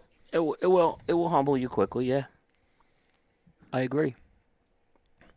If he had Jay Davis, if he had Steve Saka quality and commitment to cigars and Aganorsa level tobacco, and it had a billionaire money, it would still be very hard to build 30 stores that each hold 1 million cigars in 3 years. I'm just, the funny thing, the one thing I'll give them credit for so far is he hasn't gone, I'm going to take an ad out in Cigar Aficionado and see if I can buy a rating. Wait, say that again? Sorry, I was reading your comment. He hasn't gone the route of like getting in bed with Aficionado, and we all know this industry is convinced that if they play nice with Aficionado, they're going to get a top 25 rating. I mean, we all know that, right? And I've said it 100 times. Everyone in this industry will make a deal with Cigar Aficionado if they, at the expense of everyone else. We all know that, right? It happens. It's just, So I'm surprised he hasn't done that yet. Is what I'm saying. Maybe he will. Time will tell. Well, and I wonder because, and again, who knows? They may not like his cigar. So, I mean, I've seen people do this, right? Like, play nice with Aficionado, and Cigar Aficionados come back with some low ratings. I can tell you, I remember M. Bombay is a great example, when they were making cigars. They were doing stuff with Aficionado, and Aficionado wasn't coming back with top 25 ratings for them, that's for sure. So, and M. Bombay has some good cigars, too, so no guarantees with that, is what I'm saying either, that, Mickey Peg brought up a good point. Bison burgers are cheaper when don't like a brand.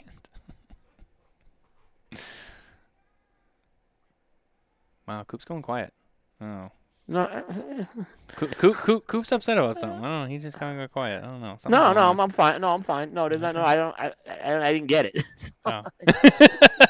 I don't. I didn't get it. Was all. Oh. Oh, I get it now. Yes. Oh, okay. I don't know. I just. Everyone. I brought it up because. I'm just gonna say this, okay? Look. I can't tell you how many I'm gonna say Mickey. I'm gonna say you'll be the exception here, okay? I have gone to dinners with people. I've gone over their house. I've spent time with them, and they'll keep something. And I have to read about their new release from Cigar Aficionado. It's happened to me countless times. Mm-hmm.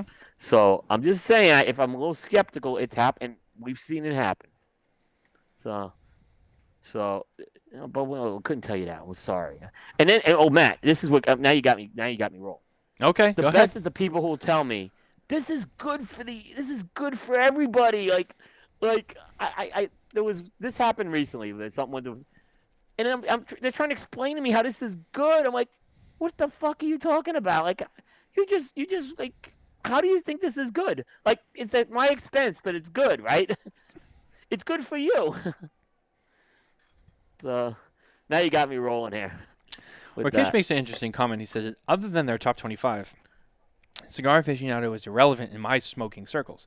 Nobody reads it. It's online media like Coop, Half Wheel, etc. And if considering print, Cigar Journal. I appreciate it, but the industry loves Aficionado.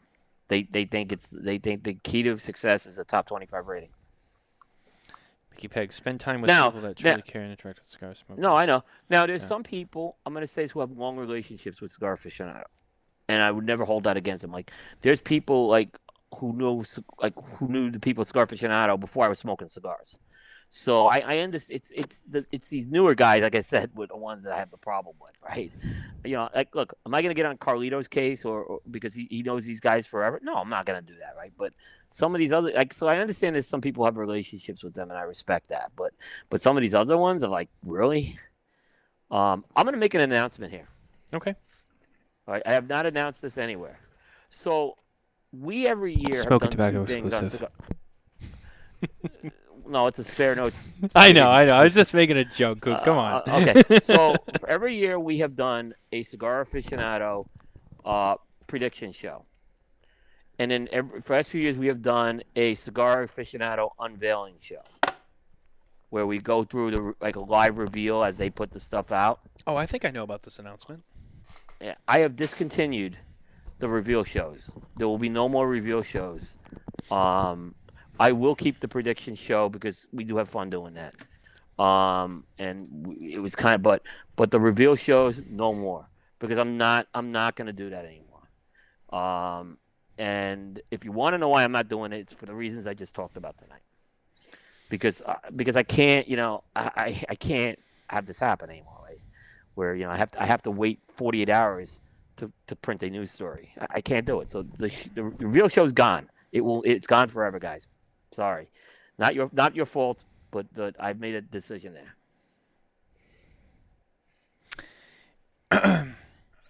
But the top 25 prediction show will continue. The top 25, we will continue that. That's a tradition. We have fun with that, and we try to be respectful on it. But that one we will continue.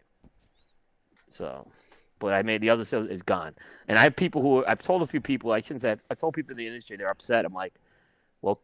You're the ones. I'll tell you that the people who've been upset are the ones giving them they give them exclusives all the time. So, Coop, an interesting comment was just made. I know you can read this, but I'm gonna read it out loud. The industry may think that California is where it's at. Smokers do not. Hop on the Dojo verse, the largest online smoking community. There is zero mention of California. California is not for us everyday smokers. Oh no, I'm sorry, not California. Cigar Aficionado. Sorry, I see CA and I think California. I think it's I think they're completely different audiences, to be honest with you.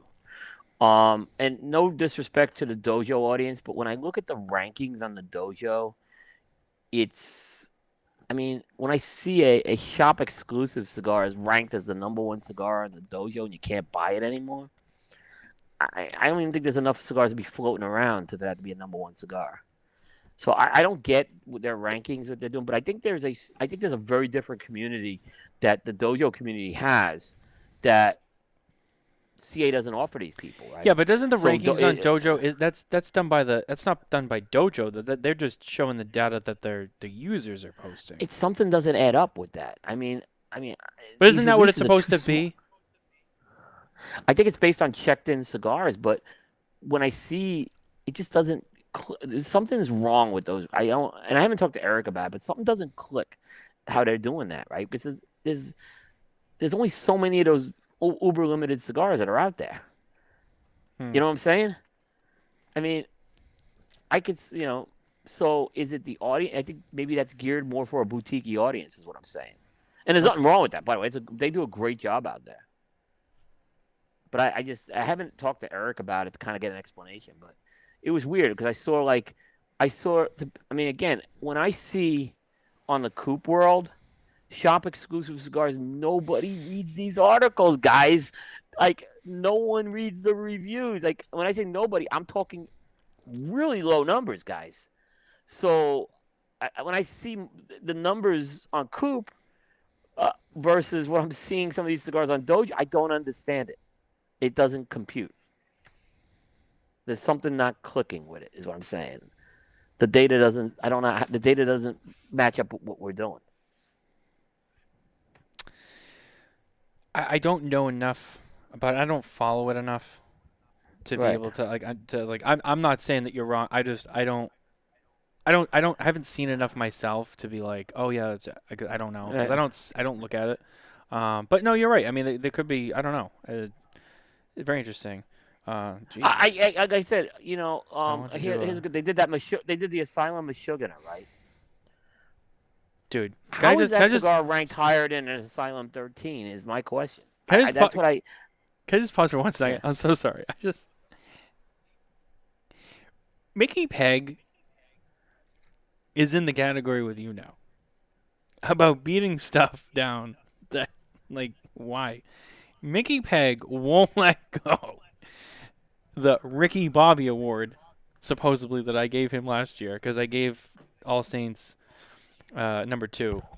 He won't let that go the same way you won't shut up about Gabe Kapler. I mean, it's like... Why? Mickey, I'm sorry. Big announcement today. Oh, Gabe here we Kapler go. is out of the playoffs. Here we go. And by the way, just Matt... When Matt comments about let it I go, love you, Mickey. I know. I love you. I have all these likes, and Matt has 0 likes next to his comment. Is all I need to. But by the way, you brought up Gabe Kaplan now, so now you're gonna have to deal with it. You know what? Why? Because someone has to keep you in check and be like, oh, here we go again. Coop's crying on his soapbox. Gabe Kaplan. 4 out of 5 years not making the playoffs, never won a playoff series. All right, so now that Gabe Kapler's done for this season, now we can listen about Matt LaFleur all winter. So it checks out. I don't really go on Matt LaFleur till the playoffs, to be honest with you. Yeah, he wins games during the season, so I could tell you there's some worse coaches out there than Matt LaFleur. By the way, we could talk about how bad has the coaching been in the NFL this year? It's been atrocious, the coaching. First of all, and I'm not talking about you're spoiled with Belichick, so I understand that, right? And in Belichick, Belichick's done a great job, but I mean the coaching's been atrocious this year in the NFL. No, I wasn't even thinking that. The first thing that comes to my mind when you made that comment is what's going on with Tua. I didn't see the game. That story's not over, and I think that one person I read was already fired over that situation. Yeah, something wasn't right. Carney, I know, got some strong thoughts on it. I didn't see it, but yeah, I mean, if the guy wasn't ready to play, he shouldn't be playing. That's your franchise. Why would you play Russian roulette with that? Yeah, that's and dangerous. Obviously, it's someone's. You want the guy to live a healthy life, too. It was very interesting, especially on a fast turnaround. Week 3 Sunday to week 4 Thursday night. And he was already kind of questionable. I mean, maybe if it was Sunday to Sunday. But you're talking short turnaround between weeks. I mean, I still wonder if there was a head injury and they just tried to cover it up with the back and ankle thing, being like, it's not that bad, it's not that bad. We can't lose him, and then all of a sudden, he goes into that game. Oh Yeah. boy, boy, I don't know. Yep. I feel like there's Mickey Peg. I'm not pissed. I love it. I know. It's just funny because you keep bringing it up the same way Coop gives up Gabe Kapler. He's got more publicity out of that Ricky Bobby award than probably. I know. It's true. It's all part of his plan. I'm just gonna keep bringing it up. My favorite thing is like, how come I didn't get a 95? I got a 95 from the XYZ site. I love getting that. I get that. Did he all do the that time. to you? No, Mickey's great. Oh, okay. No, Mickey's been great with us. By the way, we gave Mickey a top 25. We didn't give him number 2. There were no complaints from Mickey. I'm just saying he was very happy with us. So you're telling me I give him number 2, and he keeps bringing it up, and then you gave him probably like number 8, and he's like, all right. No, he was like 21 or 22, I think. He wasn't at number 8. Mickey, you're on my case. Come on, you're number 2. But that's the Coop. That's the Coop ratings. Yeah. So. Oh, Dan Thompson's here. Good evening, everyone. Dan Thompson. Damn, you're late. Hour 51 in. You're late, Dan. Where have you been? Yeah. Oh, man. Mickey Peg, I seriously use it as a promo. Serious. Sorry, I'm looking back at my list here. Another thing I wanted to talk about. They're two different things, but they're kind of related. It's more on prices and SKUs and stuff like that. So I'll start with, we're going to go with this one first, and we're going to lead into the second one, which is, the first one is a SKU cutting, and the second one is a price increase. The price increase, we're going to circle back to the conversation we briefly touched on with the Septimo thing. Drew Estate announced earlier this week they were cutting over 100 SKUs. That's a lot of SKUs. I mean, granted, they're a big company and they have a lot of stuff. So to them, it's probably proportionate, but still, 100 SKUs, that's a lot. Yeah, I mean, I think the catalog was getting too thick. I think some stuff had to be cut. I think Jonathan kind of talked about it on Freestyle Live. Part of it's brands that were underperforming. Other ones were brands that probably maybe didn't perform as well, but they could leverage those tobaccos for demand for other brands. So I think I'll go back to the Carney. I love Carney's thing. It's part of doing the business. You have to do these SKU reductions. There was some surprise. I mean, I'm gonna be honest. There was some surprising ones that were gone from there. I mean, the big one obviously was Undercrown Sungrown. That was only a 5-year-old line. There was the Swamp Rat line was eliminated. A couple of sizes of Gigas. There was some acids that So I mean, it was it's disappointing as a fan, and but I think it's also I look at it as a healthy sign from Drew Estate that what, if things are underperforming, pivot, and they're launching some. We just talked about a new brand and launching the M81 from the Blackened, 20-acre farm, and he said they're doing some of these other things. So that's true. I don't look at it as bad. I don't look at it as a bad thing, but it's disappointing because Undercrown Sungrown was huge. I think that there was a big push with that. I actually liked the cigar. I thought it was a good cigar. Wait, so they cut all the Underground Sungrown? All gone. Oh, I thought they only cut a couple sizes. Line. They cut all of them? I don't know how I missed that. They cut the whole Undercrown Sungrown line. Yeah. Well, wow. It was on Coop. If you read Cigar Coop, it was on there. Well, it was probably on my site too. I just don't remember it. Because I covered it too. Okay, no, if you had actually, and Jonathan addressed that on the Freestyle Live show as well. So La Vieja Habana and Undercrown Sungrown were the two lines completely knocked off. Now maybe they were hinting like, hey, maybe we retool some of these and we tweak them and they come back. It's a possibility. They can always bring these back. But like I said, it's disappointing. It was disappointing, and it was. And Matt, to your point, this was a large number of SKUs too. It was. So it wasn't like it was like 40. But I'll tell you what, I've seen General do this many times too.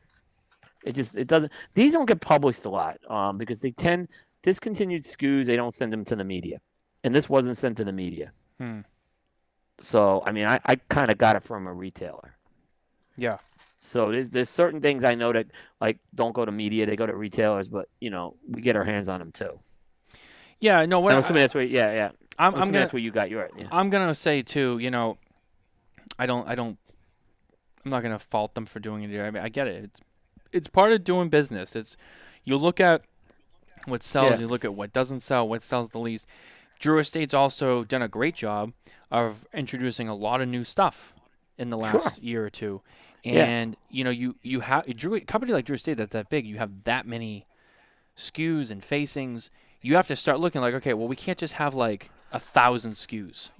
It's not practical. Even for a big company, it's like we have to focus on the ones that sell the most. So, you're seeing them say, now I know there's going to be some debate on this. Well, you still can't get them, but like, they've said that they're going to start trying to make more regular production of H99, the Liga 10 Aniversario. They introduced Underground 10. You have all the Freestyle Live cigars that came out, and it's so. Yeah. No. You introduce a lot, and remember, it's not just one cigar. It's the 4 sizes, the 5 sizes in each of those. That's 5, 10, 25, 30. Now you're adding like 30, 40 SKUs. Well, you have to be like, well, where do we find room for that? You know what I mean? So if there's stuff that's not selling, well, we got new stuff coming in. We got to be able to have room for that. So we have to let some stuff go and bring in some new stuff. It's normal. Yeah. It's part of doing business. It seems seems aggressive because they're so big, but the reality is it makes a lot of sense for them. Yeah, I mean, Davidoff's a good example. They've never said this, right? But if you look at Davidoff, when they announce a new line, they usually pull something back. They try to keep their SKU numbers constant. I don't want to speak for Altadis, but Altadis is not afraid to cut SKUs, and these is general. I think Drew Estate, if anything, let it get a little fat over time, and so I think they had to make some adjustments here. And the good news is I think it's going to create some other opportunities for innovation, which is a good thing. So, there were some interesting observations I was making on this whole thing, Matt. Like, I was looking at the Herrera Esteliz and the short Coronas and the pyramid sizes went. And that was kind of sad because actually, I kind of like those sizes in those lines, but I guess they weren't selling. I mean, so there's the point where you have to take the romanticism hat off and you got to look at what's right for your business. I just hate it when I see torpedoes. The torpedoes just going by the wayside these days. So I like torpedoes. I do, and it just it's sad. I don't I wish let's make torpedoes great again. Because there are some really good ones out there. But even Aficionado, like who always promotes torpedoes and figurados, can't help some of these sometimes. Yeah, I'm looking at the list right now. So if I'm slightly quiet, it's because I'm reading the list. Because I'm just looking. So I mean, all right. So look at Liga Privada, and they cut number 9 assortment sampler Petite Corona, which the Petite Corona that was a fun size. The short Penatella box. Yeah, but I didn't see it move. I gotta be honest, I didn't see it move. And I think I had that a couple of years ago, that size. No, I agree. You're right.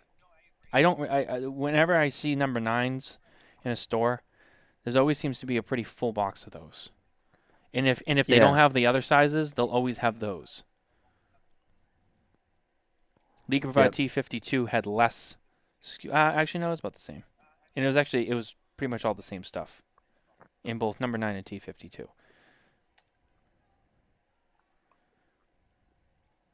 LVH. Tabacco. That's La Via Havana. Yep. Undercrown. Yeah. Undercrown Maduro. But they Bellicoso, the Churchill. Gone. Corona. Yeah, I mean, a lot of these Kenya. sizes were... Maduro Tubo. Yeah, it seems to me like they cut a lot of the 10-count tube boxes, too.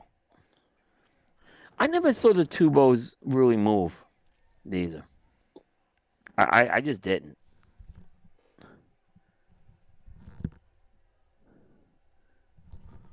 But they had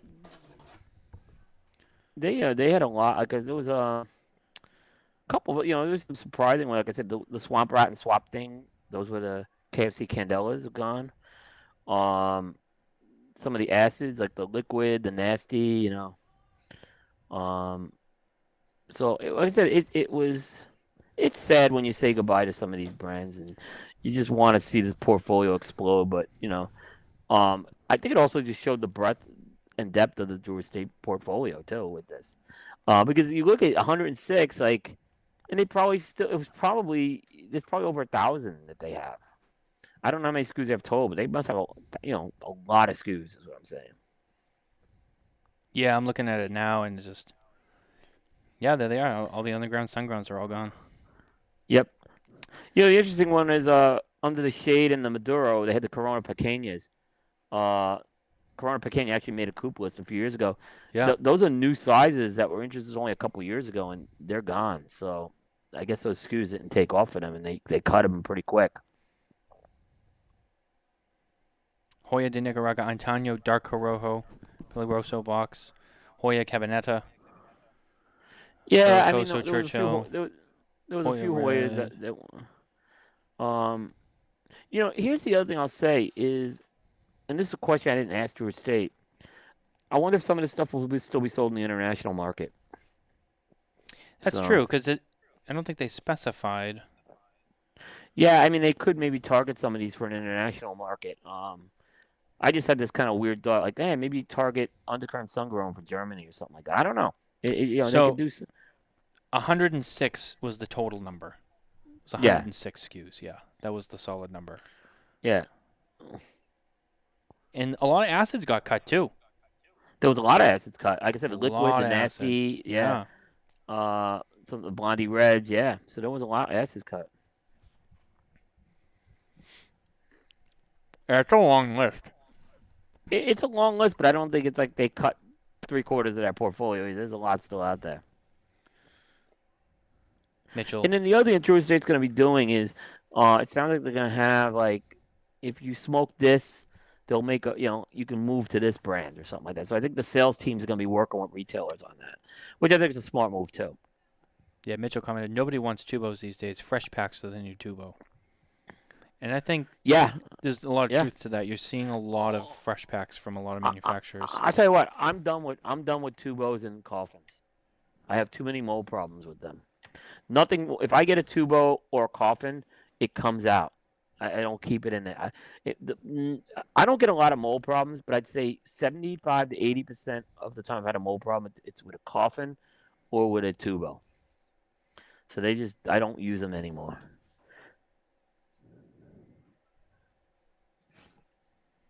Yeah, you're right. I mean, like, I've seen one of the things I saw at the trade show in the last year, 2 years. A lot of people saying, "Oh, we have the new fresh packs." I heard that phrase a lot. Oh, we have the new fresh packs. Yeah, the fresh packs are great. We just did a whole show on samplers and everything, and the fresh pack I think is so much. What I like about fresh packs is especially when you can see in them. I think they're great. I think they're great options. I think the company that's done the best. The two companies I'm seeing doing a fantastic job with their fresh packs are Perdomo and Ashton. Yeah, I think they're the two companies that they've hit the ground with them and they know what they're doing with them. Aganorsa just released one this year, so they're getting into it. I think they had a nice one. Gurkha just started a Revenant one, and I like what they did. They did it. The Connecticut, yeah. But they did it with different stuff on an existing line, so you had to buy the fresh pack. That's interesting. So the Gurkha Revenants are normally box pressed, but if you get the fresh pack, you get them in round, but you also get Connecticut's that are not available outside the fresh pack. Yeah, I think there's some great things you could do with that too. I like that concept. We were the only fresh pack I don't like are ones where consumers pick the. I think we talked about this. Consumers picking the blend is a bad idea. So, wait, you mean like what German Engineered is doing with their? Oh, I thought it was a terrible idea. You're the blenders. Pick the right size for people to enjoy. You don't need to get input into this. I mean, I can understand why they would do it, but at the same time, you almost alienate some of your customers doing that. I think you do. Yeah, I really think you do. And then let's say a size wins, and it wins by 40% of the vote, and then 60% of people want it on another size. You've just alienated 60% of your people. So, no, it's true. Yeah. So that's but otherwise we back keeping it to the we did a whole. By the way, Bear and I did the whole show with Seth Geis on samplers, and we just like I said we were all very high on the fresh pack. Great show. Yeah, we've dug into every type of sampler imaginable. So, but yeah, I think we all were really high on the fresh pack concept. What I like about them is they're easy. I can put them in my travel bags. I sometimes I'll reuse them. If they get, so usually I won't use them past 90 days. But yeah, it's a great concept.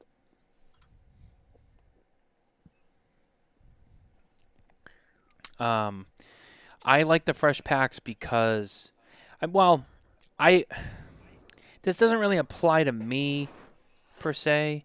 Also another one, the Zeno. They did a fresh pack with that too. Oh, I thought that was Yeah. a great move what they did with that. Yeah, I mean, really affordable, but that's a good cigar. That Zeno Nicaragua, I hate the packaging, but that's a good cigar for the price point. Great value. Yeah. Yeah, I like that cigar.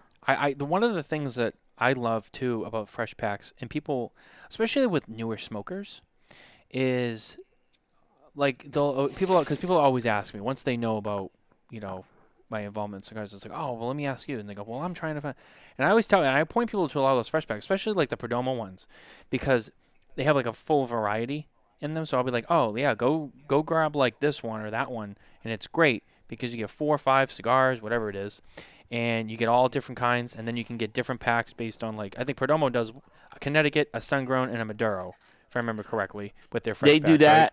Yeah, they go both horizontal and vertical, so they do that, and then they have ones with like line samples, like the 20th anniversary or the Lot 23s. So they go both horizontal and vertical with them, which I really like what they're doing. And then I think they have one that's all the champagne, right? Yeah. They have like one that's like, it's like 5 champagne Toros or something, just like Right. all like one pack. Yeah. And it's And then great they have price the- too. Those are like $30, I think, roughly for the Perdomo ones. They're great. Yeah, you put them up at your counter. People can see them right away. I think it's Yeah. I think it's great because I'll always tell people, hey, go grab one of those fresh packs. Yeah. And smoke through it. And you get a good value, good cigars, nice. Try different things, and find out what you like. Or I tell people like, hey, those are great because if you get a couple of friends, you don't want to bring any like really high end or rare stuff. You want to bring something that's good, it's decent, it's not going to break the bank. Grab a fresh pack or two and bring them. When you go to your next gathering with your friends, it's great. Yeah. They'll stay fresh. They're easy to transport. I mean, I think it's solid. The tubes, the tubes are not really as good. The tube is, it's like the 3-finger case. The tube's good if I'm like, at a wedding and I want to put a cigar in my pocket or something like that. It's good if you're smoking it that night. Right, yeah. If you're gonna smoke it that night and you just want to easily transport it and keep it in, if I ask my wife to put it in her purse, she could do it. But yeah, I don't really. I think tubos are pretty impractical in my opinion. I think, like I said, if I'm going, and when, like, to Mitchell's point, the fresh packs make it. We like taking variety when we travel, right? So you could, and the fresh packs fit in your cases much better than nothing against the Cigar cases or the cigar caddies. They're great, but the fresh packs are really easy to pack, is what I'm saying. Yeah. They take up less room. The other thing too is, I have a question for all of the manufacturers who are watching. I know Mickey's here, Dan Thompson's here, and anyone else I may have missed that maybe I forgot about. But for the manufacturers who are here watching and listening to the show, please comment along. I'm curious. I believe in terms of McAuliffe and All Saints, I know they don't have them. Are there any plans, or have you guys talked about or looked into maybe doing fresh packs at one point or another with your brand? I'd be curious. Oh, Amandola's here. I'm not sure which one it is, but Amendola Family Cigar Co. popped up. What's up, fellas? And you know what? I'll extend the question to them as well. What's interesting? I'm not trying to hype the sample show, but it was an interesting thing that happened. Seth, good show. From Developing Palates, who came on there, he's a very experienced cigar smoker, right? I mean, he's very experienced, right? He's a hardcore cigar smoker. He was starting to go into sampler packs.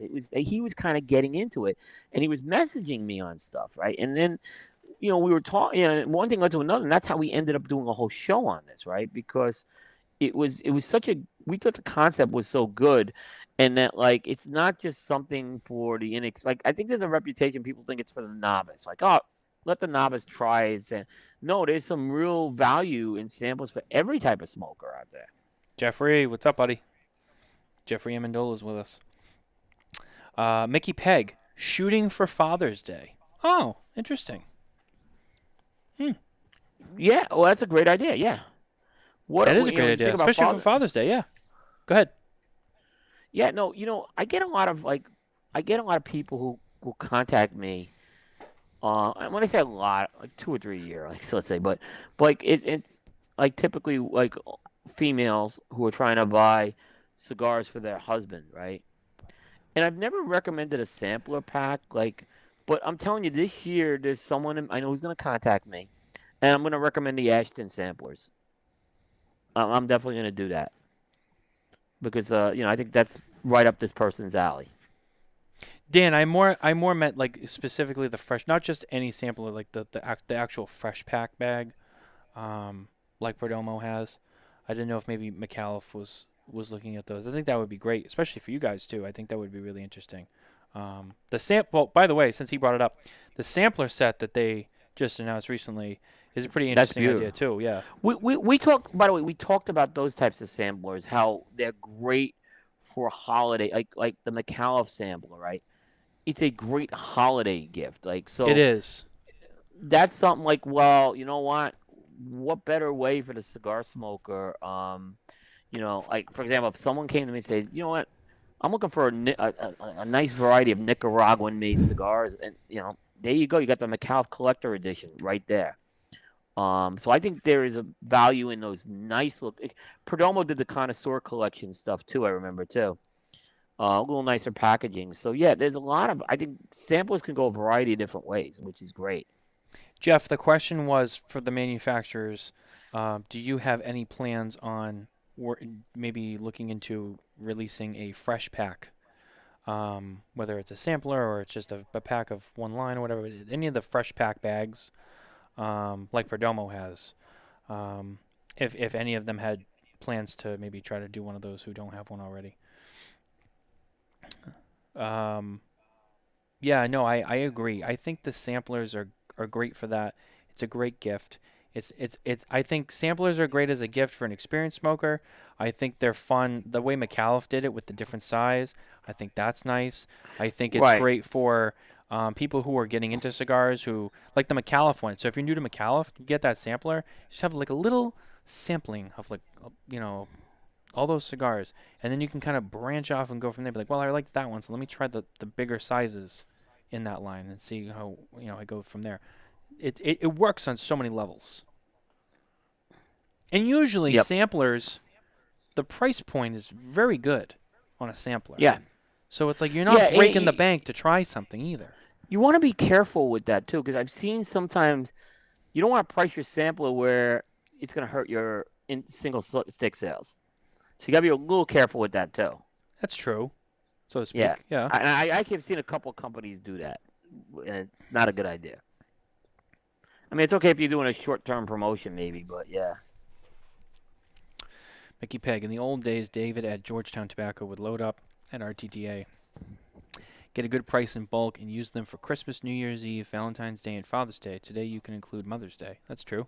A lot more women smoking today. Yeah. I mean, I know Abe's getting ready to release the advent calendars for this year. I think they're coming out like next month. And Tatuajes is coming out this year, right? What? Tatuajes is coming out this year, right? Hopefully. We've been waiting for that one for a while. I think Pete's got plans to have that one come out. Oliva's got theirs. The advent calendars, they're samplers, but there's a little bit of a fun at. We were talking about those. Those are other types of samplers too.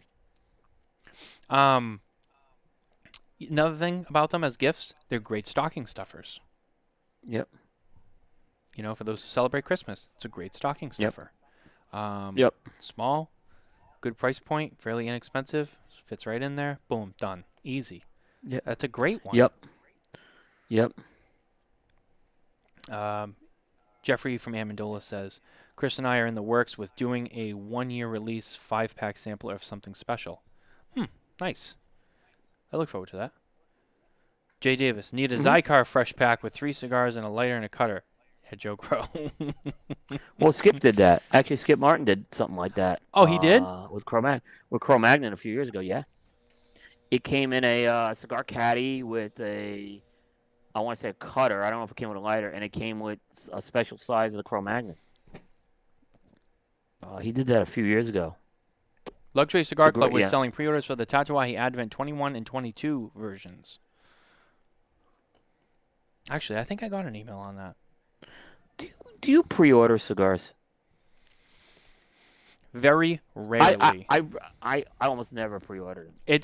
It's very Unless I it's know very the specific circumstances. Like look, here's an example. Like a Jay Davis or an Abe, or I would pre-order Jeff, but I've gotten burned on a lot of pre-orders a lot. So when my money's been held for like months. So I can't say that because usually- I don't do it that much, but I do it for very certain things. The last, you know what? To be honest with you, I'll give you an example.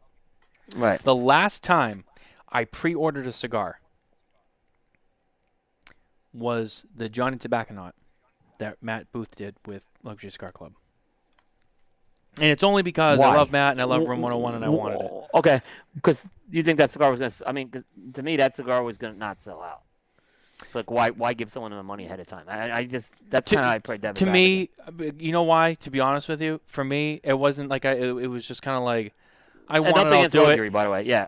I'll do. You know why? Because I wanted it. It didn't matter to me, and I'm like, I'm gonna order it, and then I'm gonna forget about it, and then one day it's gonna show up at my door, and I'm gonna remember, like, oh wow, and it's gonna be a nice surprise for something I know I'm gonna definitely want. But that's really the last time I did it, and to be honest with you, I can't remember the last time I did it before that. Actually, there was one other time I did it before that, and I'm not gonna say what it was, but I just remember I was like, oh, I'm gonna get these because I missed out last year, and I'm gonna do it this year, and I got them. I bought the whole box. I sold the box to a friend because I had 3 sticks, and I was like, it wasn't worth it. And I sold the rest to a friend. I'm like, do you want these? He's like, oh, I love those. I'm like, here, just give me like whatever the rest is. I don't want them because they had a little bit of value to them, and I was like, nah, take them.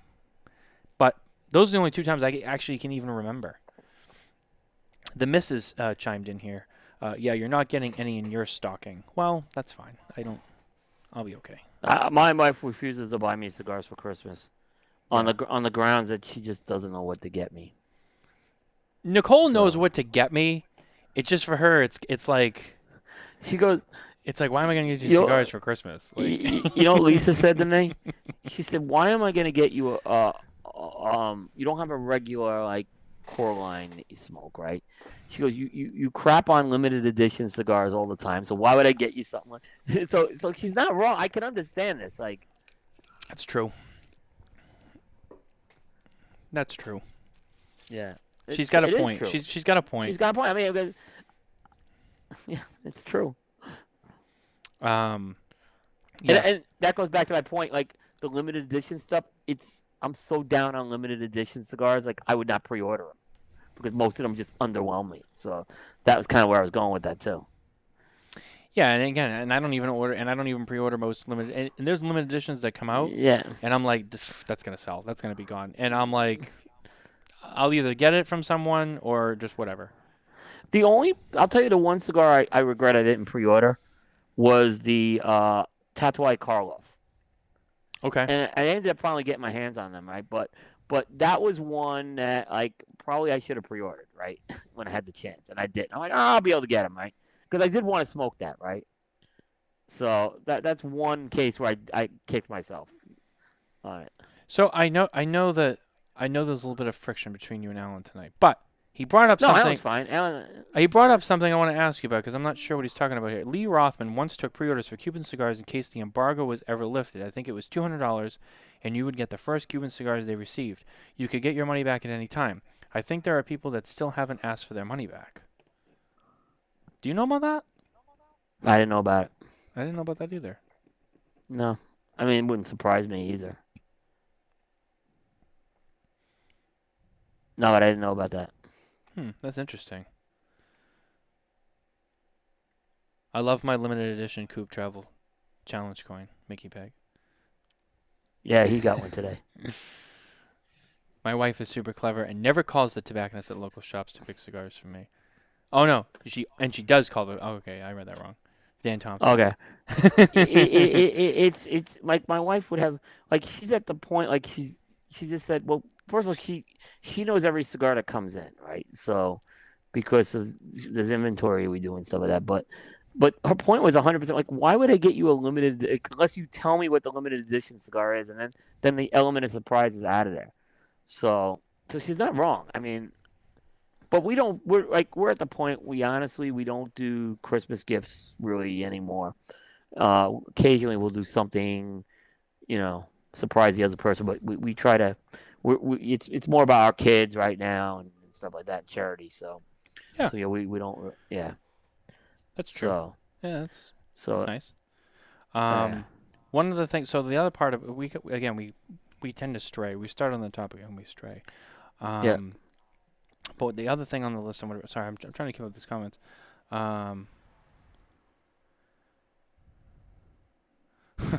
Nicole, I'm just looking at Nicole's comment. Like, so one of the other things that came up. So Drew Estate cut skews. Davidoff had a price increase. Now Davidoff. So there was a little bit of a misconception because I wanted to bring this up too because someone had texted me and said, "Hey, how about that Davidoff price increase?" And I said, "What about it?" And it was, "Oh yeah, like they're raising prices 20%." I was like, "Well, that's aggressive." And I actually talked to someone at Davidoff today for some clarifications, and I was told it ranges across the board, but late hour specifically was the big one that is close to that 20% number. So not all of them were raised 20%. Late hour actually went up 20% in price in the Davidoff line, but most were not that high. Like I was told, Ava and Camacho saw a 3% or so increase. But yeah, most of them were like 3 to 5%. Late hour alone was like a 20% increase. So I wanted to clarify that point because Coop, I know you had heard that rumor too or something about it because we talked about it before the show, but I got that information. Yeah, someone at Davidoff. This is why I stay rumor free, but I mean, from what you told me, this is a normal price increase. I can't comment on 20%. I don't know about it. But it was a no. Here's the problem again. Companies won't communicate price increases to the media, and I have really tried to push back on that now. Because Mickey Peg does. Mickey Peg does. But That's right. Mickey Peg's accepting. But the problem is, so when I'm reviewing your cigar, I don't have accurate pricing information. So that's the problem I have. How do I get accurate pricing? Look, there are two questions that a cigar reviewer gets the most on a cigar. Do you know what the two questions are? What's the price? What's the price, and where can I get it? Yep. And if you can't answer the question on the price, or you have an incorrect, you have a price, and now suddenly, let's say there's a 7 or 8% increase, right? And people are looking at this. Now, if it's a review from like 4 or 5 years ago, I could say it's a review from 4 or 5 years ago. If it's one that just goes up, and then people aren't seeing which has happened to me, I don't understand. Like, the problem is there are media outlets that are going to report price increases as news. Half Wheel does it. I'm more interested.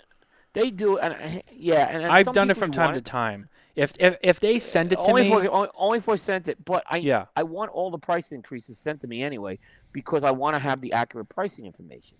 I don't have to publish it, right? And if you could say to me, "Don't publish this," I won't, right? I've had this conversation with someone who we know, right? And I'm like, "Can we just get the pricing access to the pricing information? Can we get the price book?"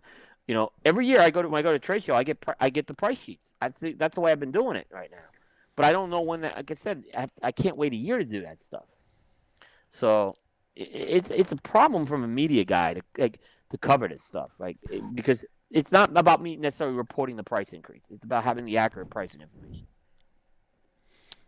Jay brought this up. My favorite is when Fuente has a new cigar, Half Wheel gets the MSRP and the retailers don't. Now, I don't know if that's true because I'm not a retailer, but I trust Jay's opinion. It's interesting. I haven't had a lot of press releases with pricing from Puente. Davidoff in their press releases are notorious for not leaving pricing information out. You have to usually chase that down. What do you think? Do you think there's a strategy to that? Like, don't worry about the price, just get the new cigar, or do you think it's Yeah, just I think that. like, I oh, think don't some worry of about it. that, I just want them to come and, walk in the store and I ask think, for it. and I think, yep, I think there's some of that, and then I think as far as the increases go, we don't want people to know, we don't want them to know that, and a lot of times those price increases are really good for the retailer more or less.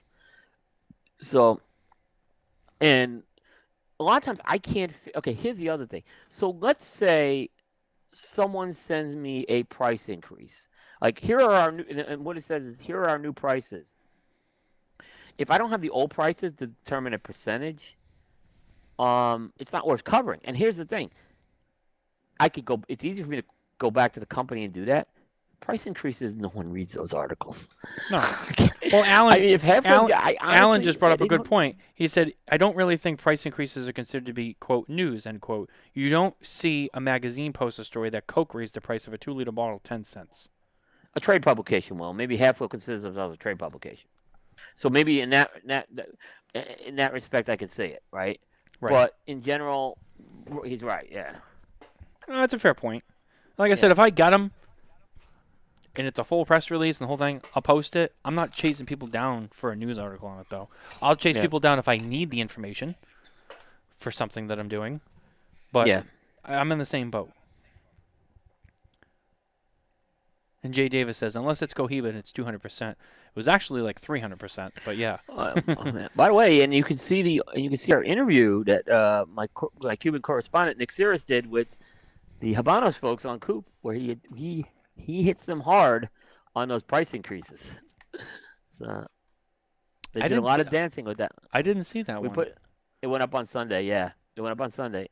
And Nick, by the way, Nick's going to be on special edition with Bear and I on Tuesday. Oh, nice. So if folks that don't know, Nick, he owns LH Cigars, but he knows the Cuban market very well, and he was my former co-host on when I did Smooth Doors Radio.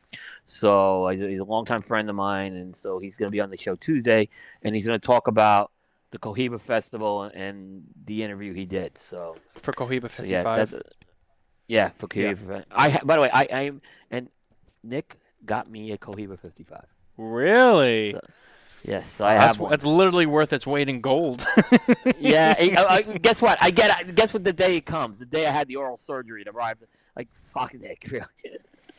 It's okay. Just let it sit. No, I appreciate it. Yeah. So yeah, because what they're trying to do with Cohiba is they're trying to make this like a Rob Report type brand, like uber luxury. I should say uber luxury. That's Jeremiah's.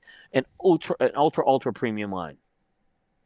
So, it's interesting because I remember, like, before that. So, I think now Cuba, like, there's a lot of moving parts here. So let me slow down and make sure I get all my points out the right way.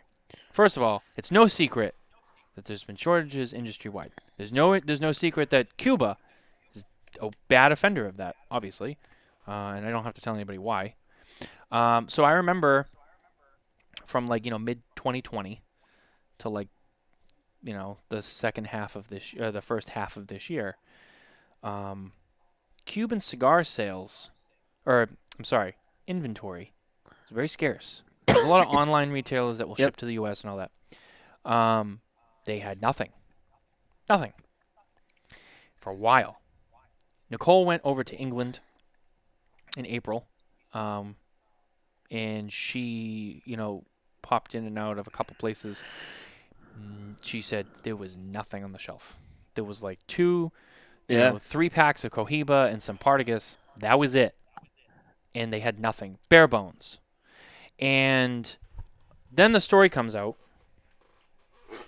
about the price increase, right? And then Cohiba 55 gets announced. Sorry, my cord is caught on the chair. And then all of a sudden, I start looking at some of those companies who carry Cuban cigars, and they're fully stocked. And they got plenty. And now I'm seeing photos of people over in Europe or in, cigar shops where, half the cigar shop or more is Habanos. And I see in the background, those shelves are full of Cohiba. You see the yellow and black all over the shelf. And I think that, I think there's some shortages. But do you also think that, Habanos was like, stop sending stuff out. Let them sell what they have. Let there be a scarcity. Let's, increase this. Let's do a major price increase. Then we'll ship everything out and we'll fill the stores in hopes that people come running back. Because they're finally back, and now they're so desperate to get them, they'll pay the high price. Because I'm telling you, to me, it's what it seemed like from a distance. Because I mean, I don't go into shops that sell Habanos every day, but from a distance, that's what I saw. You muted. I'm on mute. Oh, Sorry there you about go. that. There you go. Yep. Yeah, I agree with you. I agree with you on that. I haven't gotten into a lot of stores, but yeah, I agree with you on that. I have been getting reports from people going into stores and sending me pictures. So, Are you seeing the same thing? yeah, Because like all of a sudden now, from the little bit that I've seen, there's plenty of Habanos now. it seems like there's more. Yeah, 6 months but I ago, think- nothing. but I think they're deliberately trying to keep Cohiba in small, control the supply of Cohiba. Yeah. Yeah, I think that's because you're not going to be able to justify those price points if you don't keep it limited. I think that it's. Do you think those prices will come down, or do you think this is it? I mean, I think it's with going to come Habanos. down. I think they'll come down. But I don't. It will either be that, maybe not Cohiba, but some of these other brands may come down. Cohiba and Trinidad seem to be and I should say this too.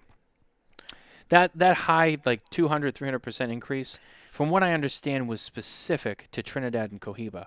Other brands were increased, but I don't think they were increased as much. Right, and I didn't understand the Trinidad one at all. From I what- understand the Cohiba one. Trinidad, yeah, I didn't understand Trinidad at all. I've talked to a few retailers in Europe myself, and they told me that other than Cohiba, Trinidad is the one that's kind of up there with it. So I think for them on a sales level, it was like, well, this is like the number 2 to Cohiba, so let's just put these together, and everything else we won't do as. I think they feel Trinidad is.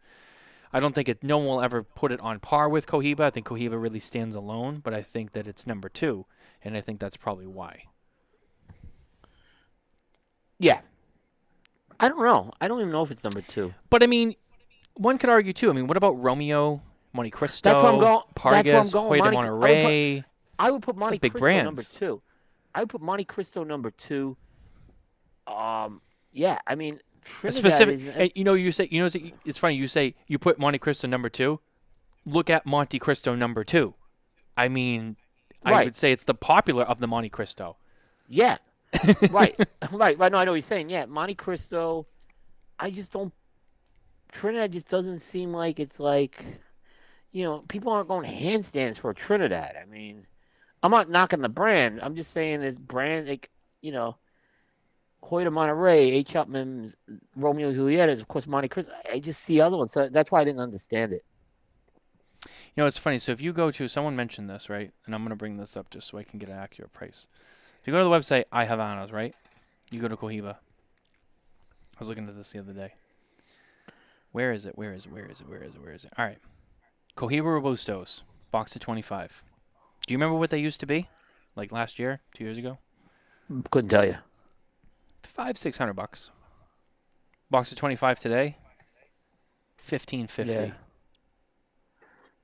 For Cohiba Robustos, box of 25, $1,500. Wow. Yeah, For, I mean, for we a were- Cuban cigar, it's Cohiba, but still. But Cohiba.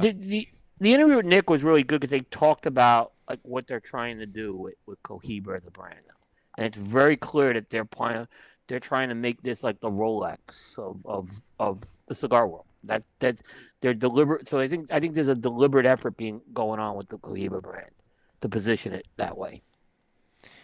And, then a subline of Cohiba, the Bejique, which is another one that is priced even higher than that.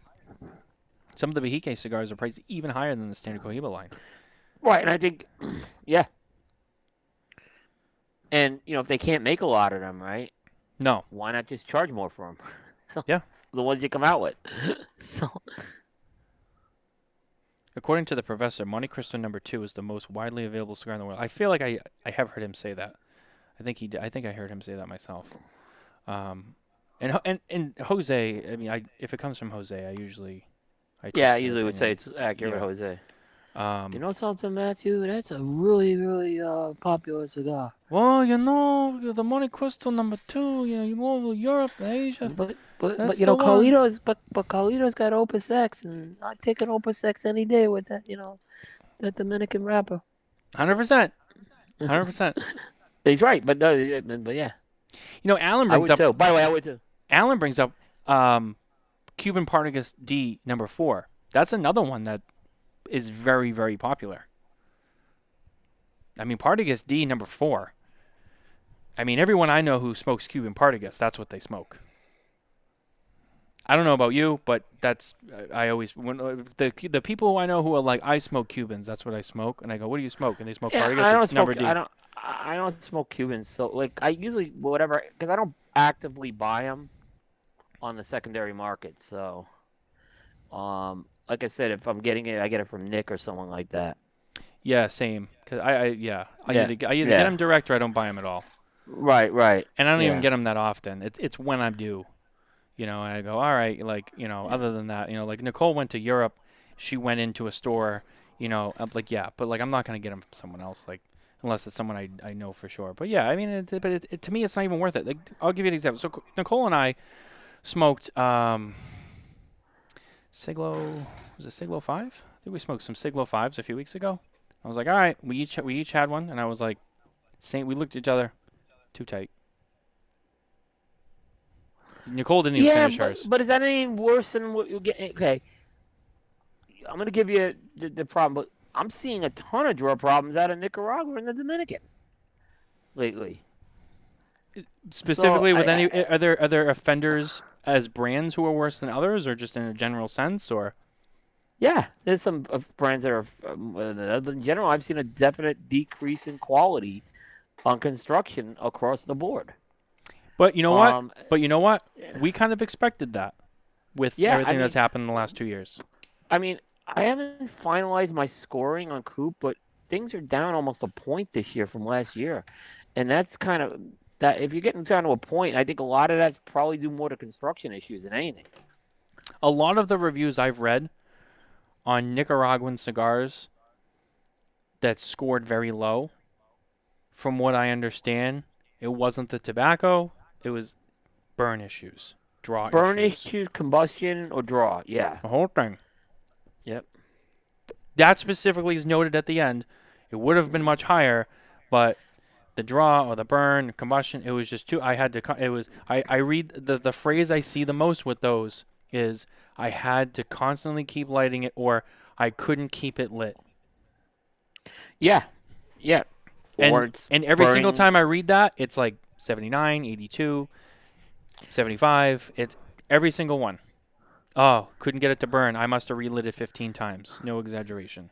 I don't know. You must be, if you're seeing 79 point reviews, who? Because all I see is 96s and 97s. Those was a couple, but I've seen them. And not just one site either. A couple of sites. Well, I mean, I saw someone give an 88 to a cigar, and this guy's one of the biggest 90 scorers out there. So if you get an 88 from this guy, it's like a death sentence. Who? I'm not gonna say. Oh, okay. Sorry. I'm not gonna say. It's not Barry, by the way. Barry's a high scorer. I was gonna say Barry's a higher scorer. I mean, you're right. If Barry gives you an 88, you know you have a problem. If Barry gives you an 88, that's it. Yeah, that's what I'm saying. But it wasn't Barry. That's why I wanted to make that go. I mean, Barry's talking about giving a cigar over 100-point score. He was telling us, which actually I think he needs to do, because I think I don't agree with his definition of a 100-point cigar. 100-point cigar's got to be perfect. It's got to be perfect every time. Other than Barry, how often has anyone given 100? I know Barry gave 100 to Atabey and I think a Byron. The other site I've seen give 100 is this guy, the Catman. He throws hundreds out like more than Barry does. Those are the only two. And Catman, it's ridiculous. His 100-point. Like I read his review. I'll read the review from this guy, the Catman, and I'm not knocking the guy, but you haven't convinced me it's a 100-point cigar. You convinced me you like it, but you haven't convinced me why it's a 100-point cigar. we've on Prime, we debated this to the cows come home because 100 you can like a cigar and then 100-point cigar you gotta explain why it's a 100-point cigar. And I'll say this, Barry's failed to explain that to me in his reviews as well.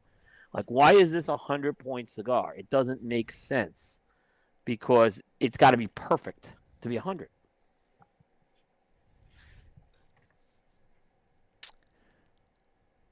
Yeah, I mean, I know Barry's giving them out, but he doesn't give them out that often, though. Like I said, I think he's only done it like 2 or 3 times. I could be wrong. I don't. I it seemed like it was more than that, but Barry's got a lot of high scores, right? So the problem becomes, if you give something 100, you basically you can't go past 100, right? So what happens if you find something that's better? That's why you have to say to me it checks. That's what I'm saying. You have to really convince me that cigar is a 100-point cigar. That's why it's almost impossible to give it out. The highest score I ever gave out was a 98, and I did it once. Do you remember what the cigar was? Oh, absolutely. It was a La Aurora 100 Años Especial, the Maduro. Actually, you're right. I remember you saying it. Yeah. I remember that. Yeah, yep. that's the high. That's the highest one I ever gave out. Has Cigar Aficionado given out 100 before? Yeah, if you go to their connoisseurs corner, they've done it on some Cubans. But Okay. the way they do it is, I believe they look at a variable of time and how it's performed over time. And I think that's an important thing. If you're gonna say something 100-point cigar, it's got to be a 100-point cigar, not just one time throw. And that's the other, because how many cigars are going to be 100 points the second time and the third time you smoke them? That's why I have another problem with 100-point. On a handmade product. On a handmade product, exactly. So when you put that 100, I think it's negative when you put that 100-point score out there.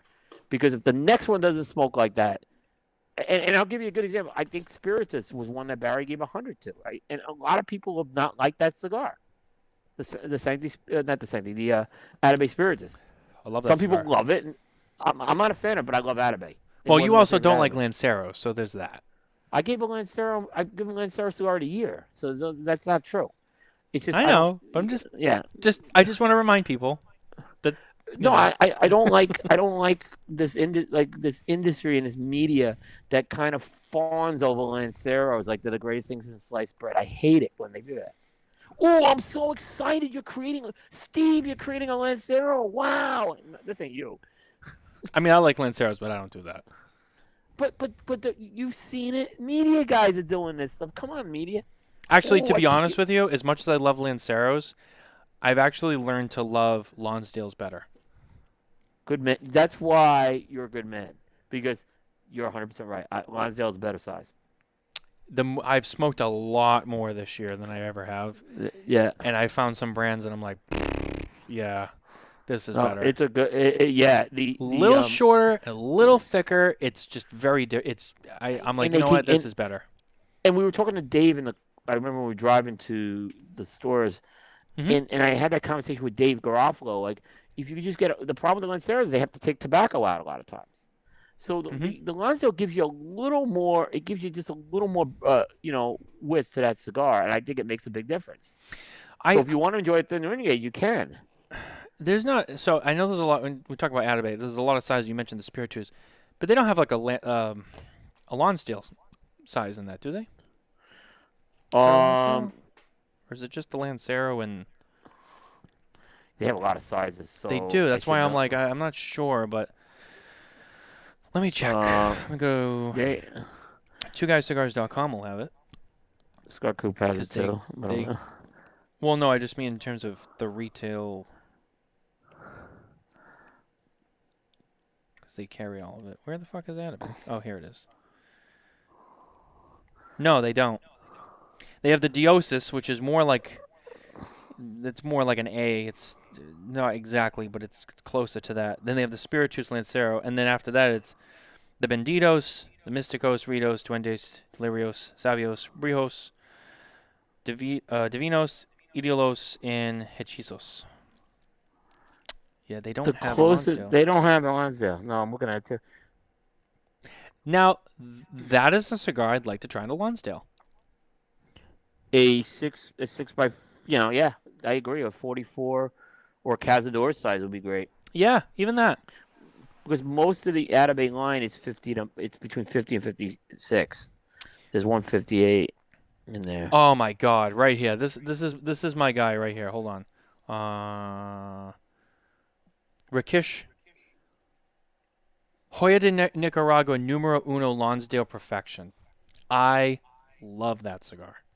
I like the Churchill better in that, but Love it's a that good cigar. And to a be good honest cigar. with you, that's not the only one, but that's one of like 5 Lonsdales I've had this year where I was like, yeah, and I got excited and I was like, this cigar is awesome. And that cigar was one of the cigars where I was like, I like the way this performs in this size, and I think back to some Lanceros that are like, kind of like similar, and I'm like, I would rather smoke this over some of the Lanceros that are similar to it.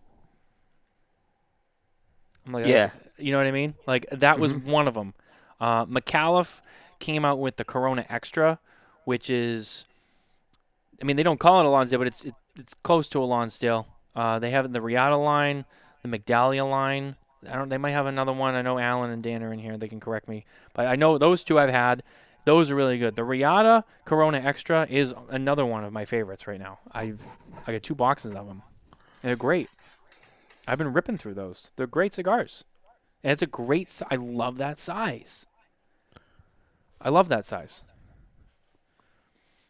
Yeah, no, it's a great size. I like that size too. I mean, my size still is the 5 and 5/8 by 46. That's my favorite size.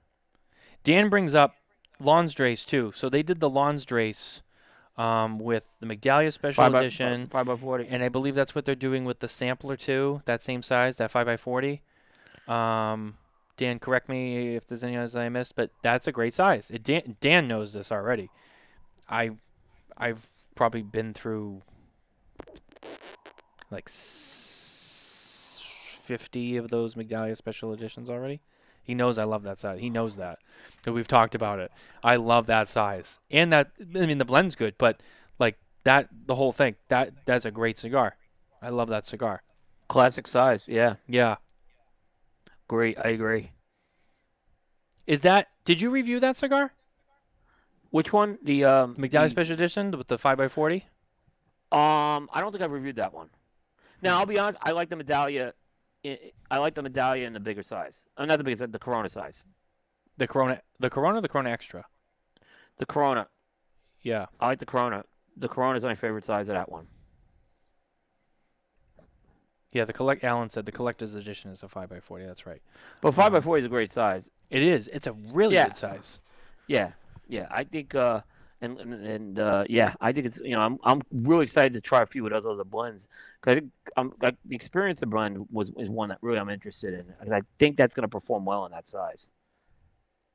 Yeah, for me, we kind of talked about this a little bit before, I think, but I've been getting more into the smaller ring gauges lately, and I've just been enjoying them a lot more. I mean, for a while, I was smoking 52, 54, 56, 60. Yeah. I mean, like I said, I love that the Corona Gorda to me is a almost an ideal size. I mean, what makes a good Corona Gorda is Crux. Yes. And Maduro.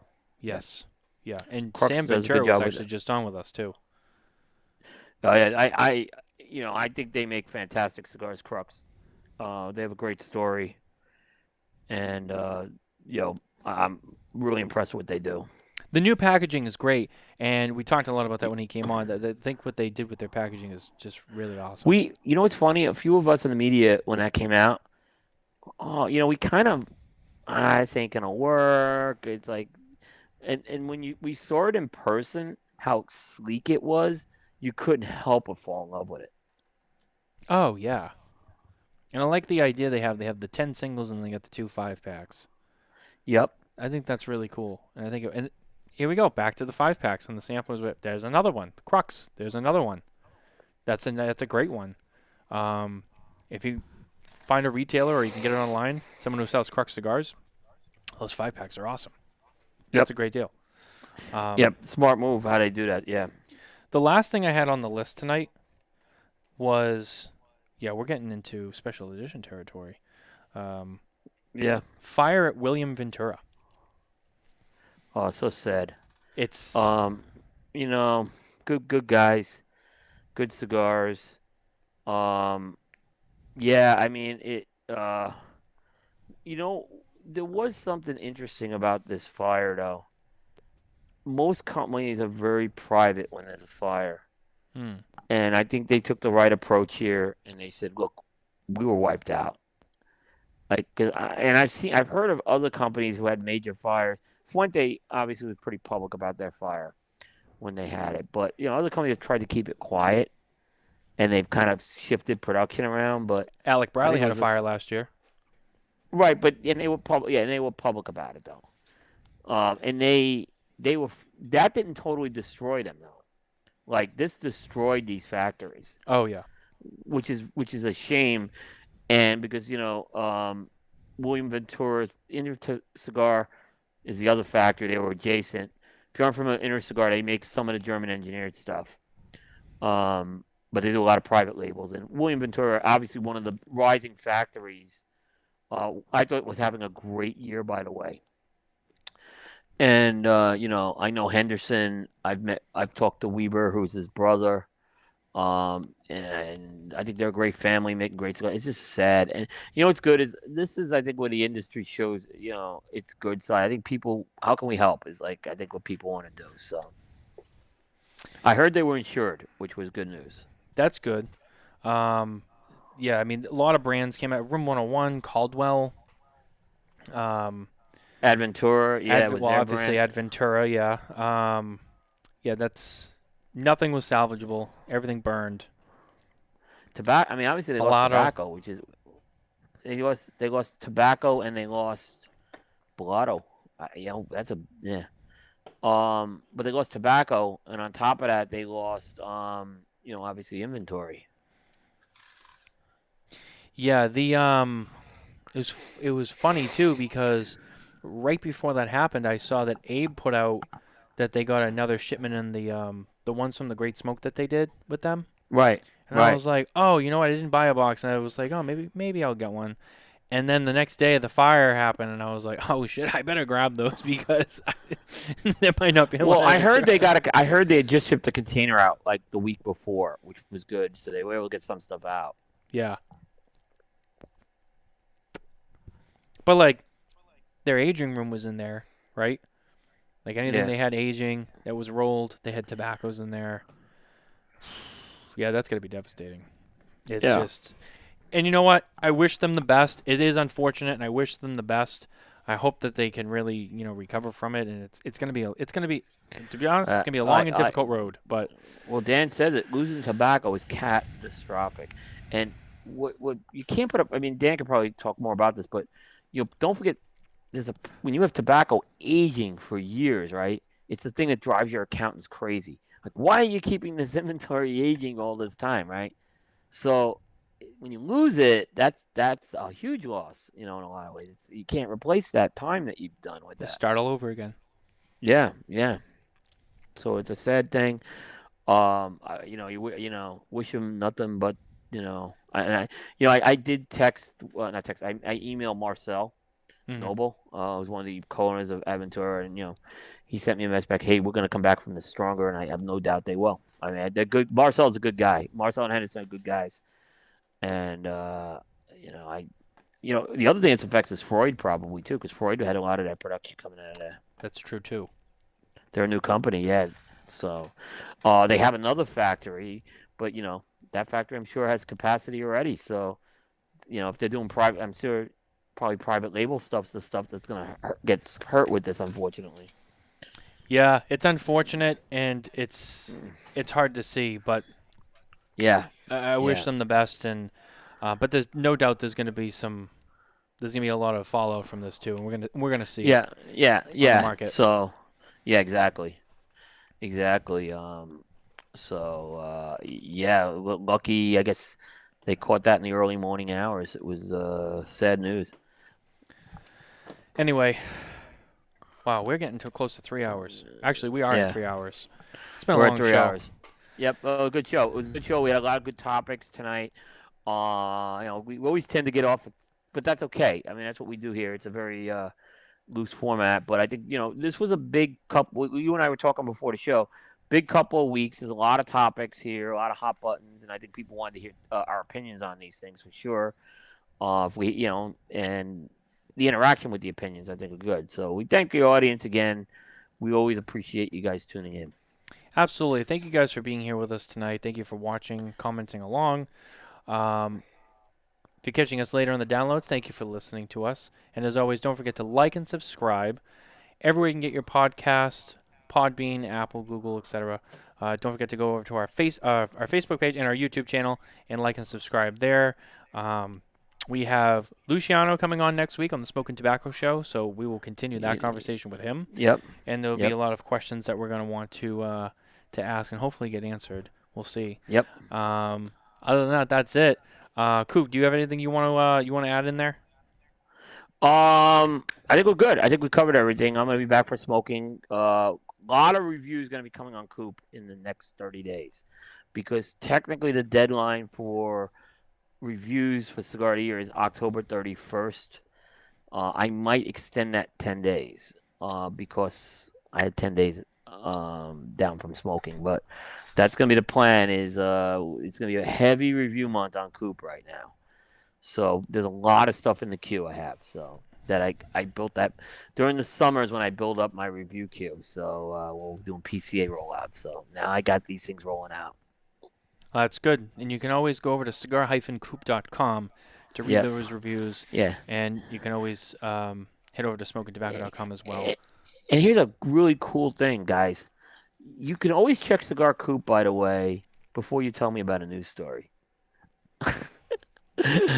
And if I told you, like we've broken stories first, right? And people saying, did you see this story?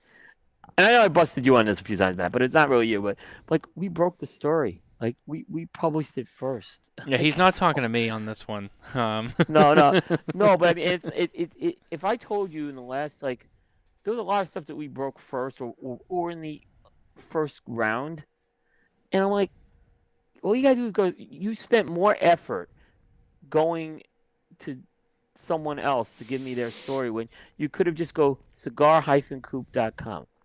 Now, if you don't see it there, then certainly tell me about it. But I'm like, it's there. I mean, give me a little, credit, guys.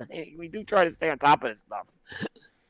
The only time I've really done it to Coop is when it's just someone sends something to me, and just in real time I get excited. Well, and that's why I mean, yeah. And I go, Coop, Like, did you see this? And he'll be like, I reported it. And I'll be like, all right. Well, it's not that I didn't go check your website. It's just someone sent it to me, and I just sent it right to you. By the way, with the exception of Loomis, the entire Coop team does it. So I tell him so.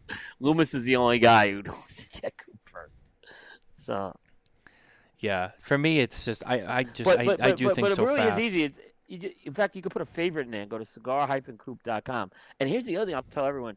We have an awesome search engine that you could and I'm really proud of the search engine we have on our site.